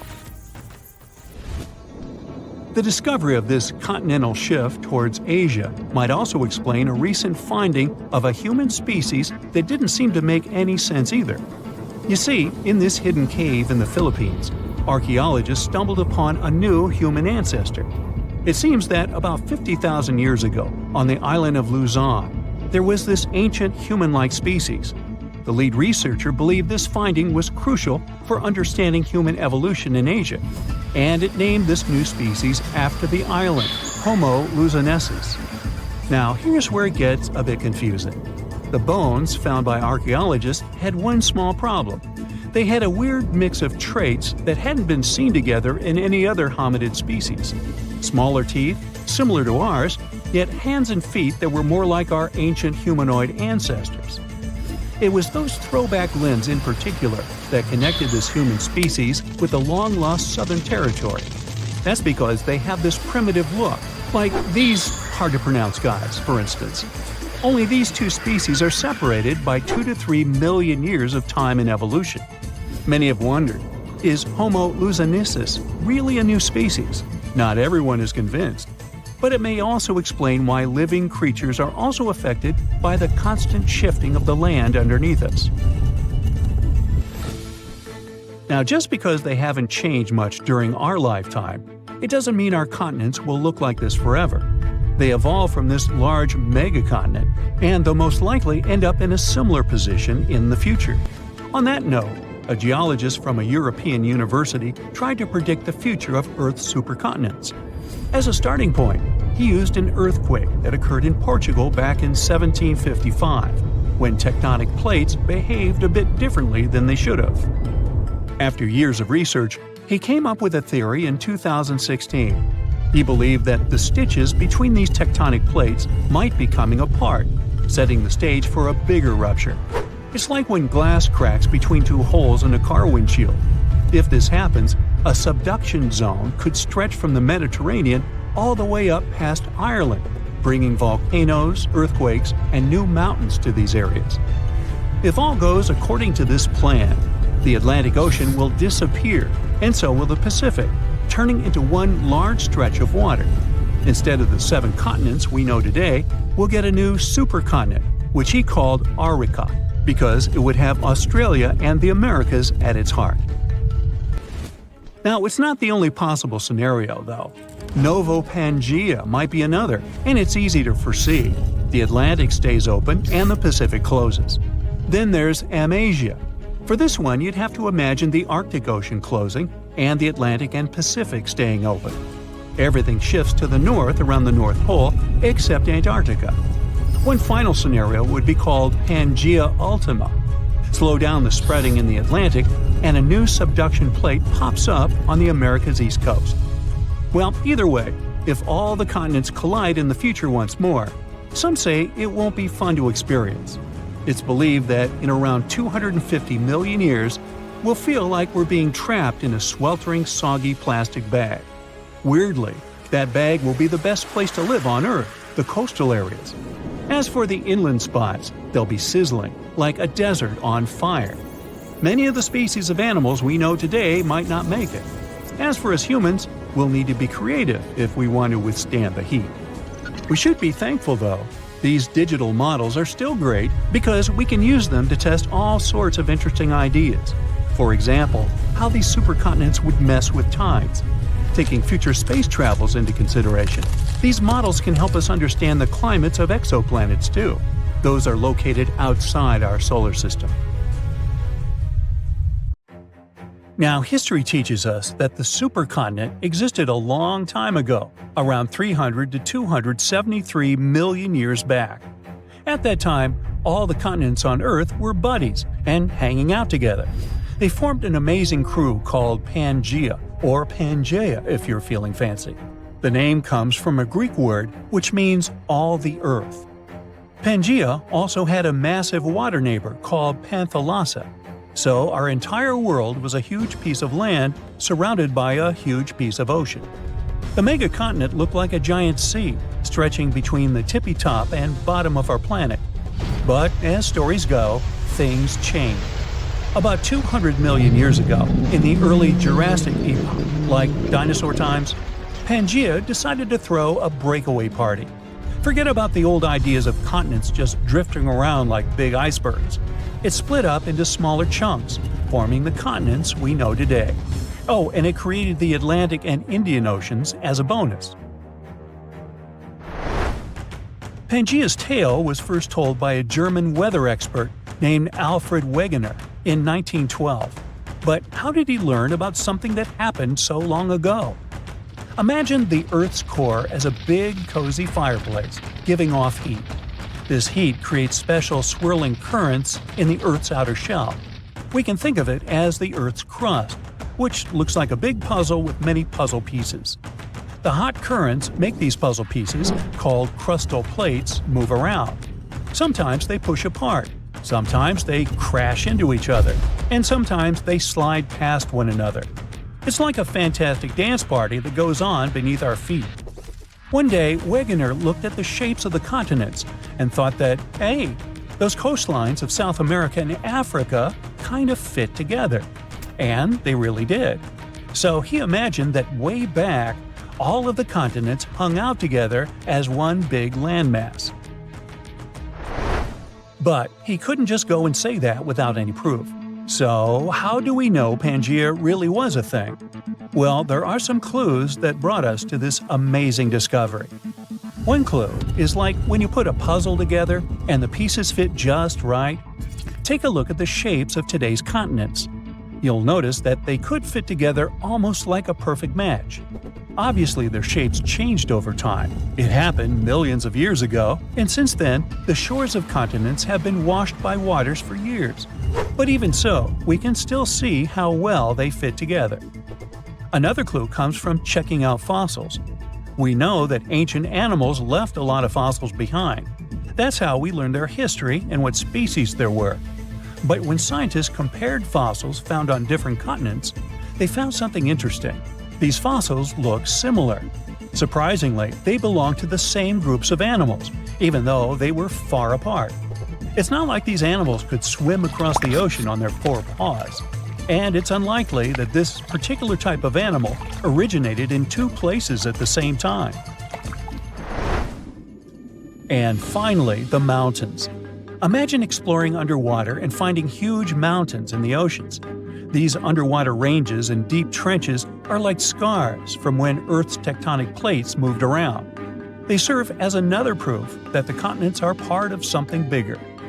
When you look at these things together, you get a pretty clear picture.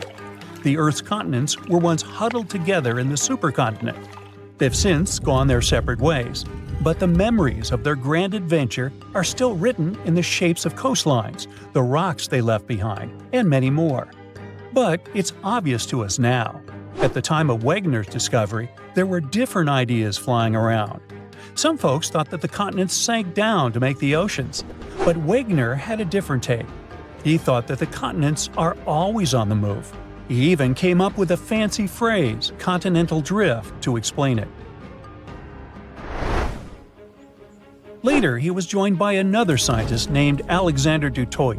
He added a little twist to the story, suggesting there were two original continents, Laurasia in the north and Gondwana in the south. But the real party didn't start until the 1960s, when scientists figure out the secret ingredient in this recipe, plate tectonics. And finally, this theory explained everything Wegener and du Toit talked about. Wegener's theory was proven correct after 50 years. As time passed, we learned more and more about our planet. We found out that the Earth used to have multiple supercontinents. Before Pangaea, there was a megacontinent called Rodinia around 1 billion years ago. And later on, Pannotia joined the scene about 600 million years ago. What's interesting is that the continental drift story is far from over. Our continents are always on the move. Africa is giving Europe a friendly bump, and Australia is playing a game of bumper cars with Southeast Asia. You know what's on the horizon?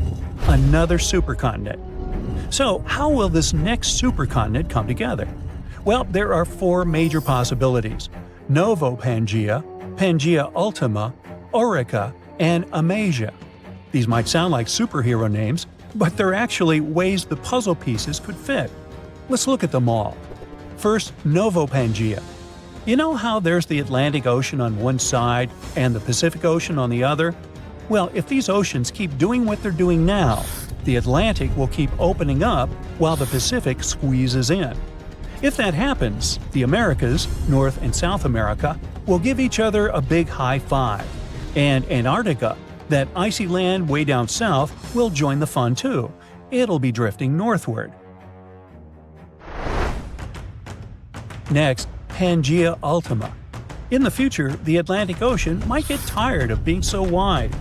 It might decide to slow down and shrink a bit. The Americas and the northward drifting Antarctica will probably crash into Africa and Europe. And just like that, a brand new supercontinent forms. There are these spots where the ocean floor is sliding underneath the land. It's like a secret underwater passage. These spots are called subduction zones. So if these secret tunnels will be spreading and spreading all along the east coast of the Americas – Europe, and Africa might come together again, and they'd form a supercontinent. This supercontinent would be surrounded by the Pacific Ocean. The next possible supercontinent is Orica. In this scenario, the Pacific and Atlantic Oceans might decide to take a nap and close up. But don't worry, because when one door closes, another opens. In this case, a whole new ocean would pop up to replace them. Imagine a big crack in the ground cutting through Asia, like a zipper opening up. This crack is called the Pan-Asian Rift, and it would become a brand new ocean. With this new ocean comes a new supercontinent, Orica. Australia is currently drifting northwards, like it's trying to find a nice spot at the center of our planet. East Asia and the Americas might join in from both sides. After that, Europe and Africa might link up with the Americas, and boom, Orica. And finally, Amasia. It might form if some of the tectonic plates go north. They can take continents like Africa and Australia along for the ride. They'll be hanging out around the North Pole. All the continents except Antarctica might come together. And even though they might gather around the North Pole, they won't close off the oceans. The Atlantic and Pacific Oceans would still be open for business. How this grand reunion happens depends on the Earth's tectonic movements. So far, we believe that Novo Pangea is the most likely scenario. It also depends on what exactly happened to Pangea after it broke apart. And when the new supercontinent appears, what's going to happen with the weather? How will the ocean behave? And what about the animals and plants? These questions all light up our minds. Who knows? Maybe someday our descendants will look at the world map and see this incredible journey come full circle.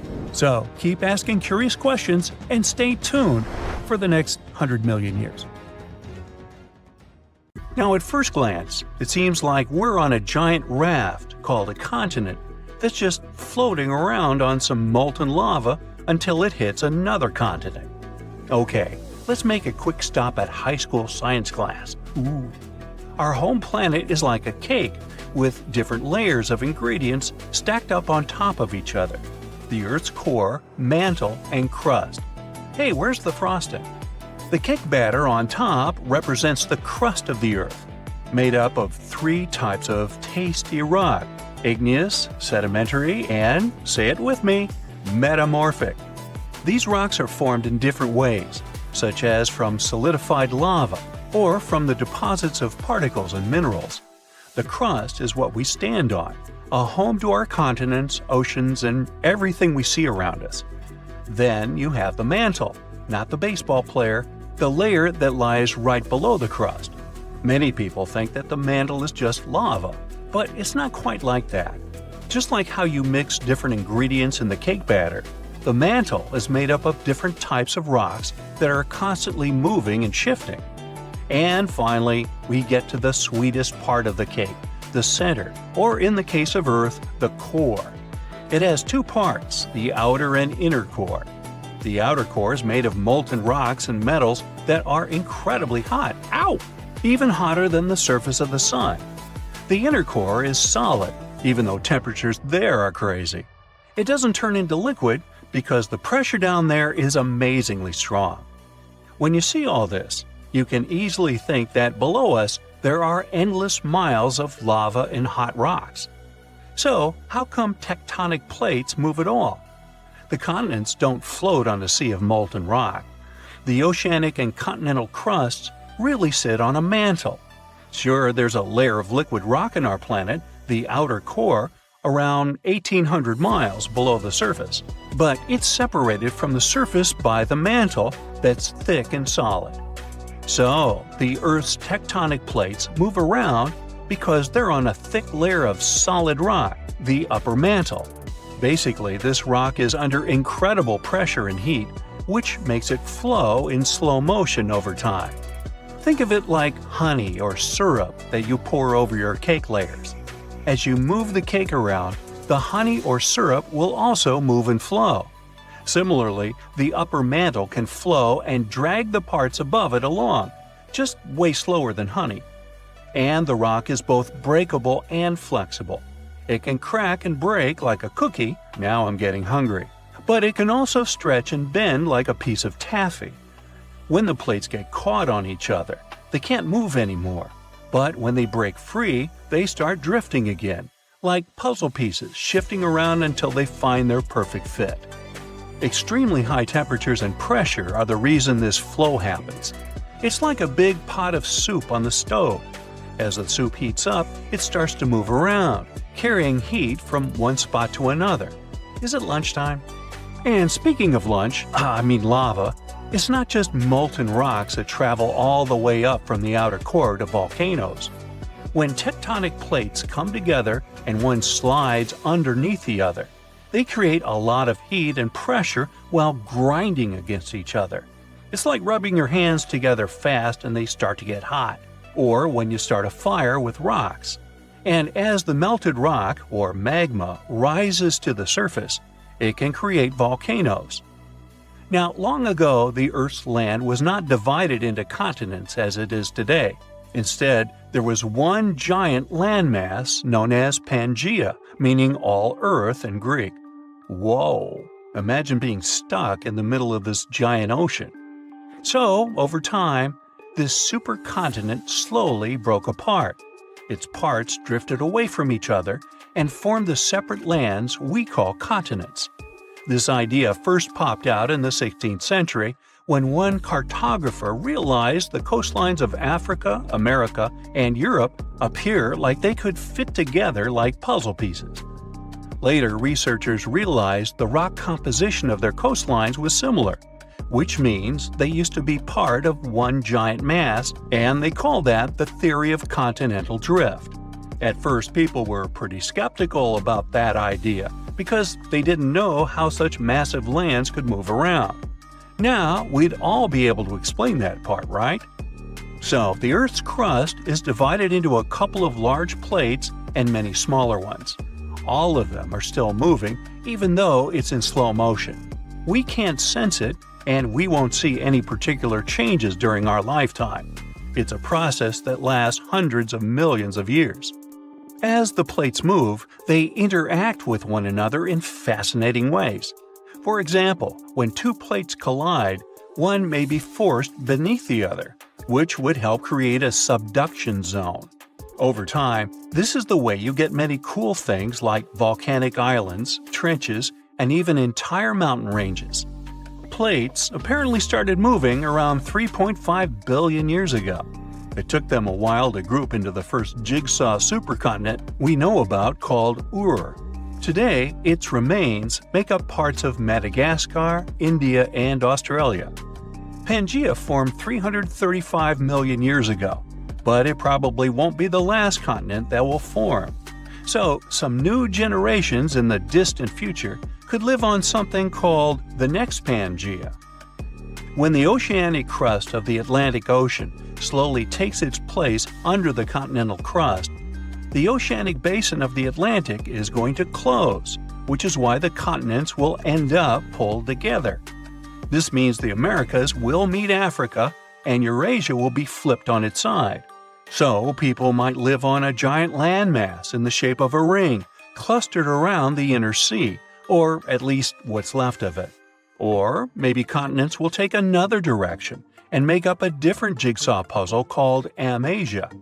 In this scenario, the Americans will drift westward, fuse with Australia, and pivot to around Siberia. And then there's more. Novo-Pangaea is the option where the Americas swing together to embrace Antarctica and Australia, and Africa legs off to the northwest. Basically, all continents here get together to form a giant landmass that stretches from one pole to the other. Ready for one more? Nah, come on.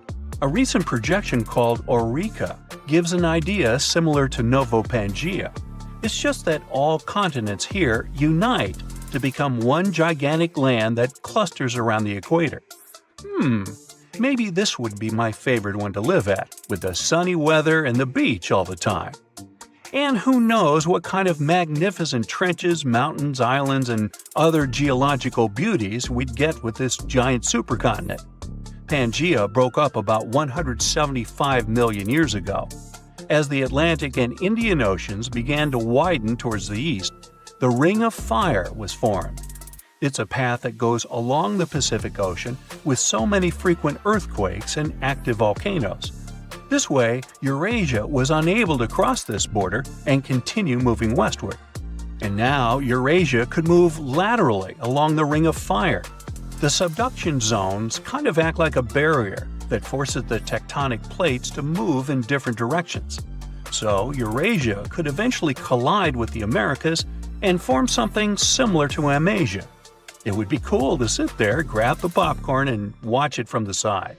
But this is something that won't happen for the next 50 million years at least. I'm willing to bet I probably won't be here to see it. Different theories talk about different positions where this new supercontinent might end up one day. But it seems it will probably be somewhere in the polar area, centered on what we today recognize as the Arctic Ocean. Not my cup of tea. Bring me back the sunny one. Wait, scratch that. Let's go eat. That's it for today. So hey, if you pacified your curiosity, then give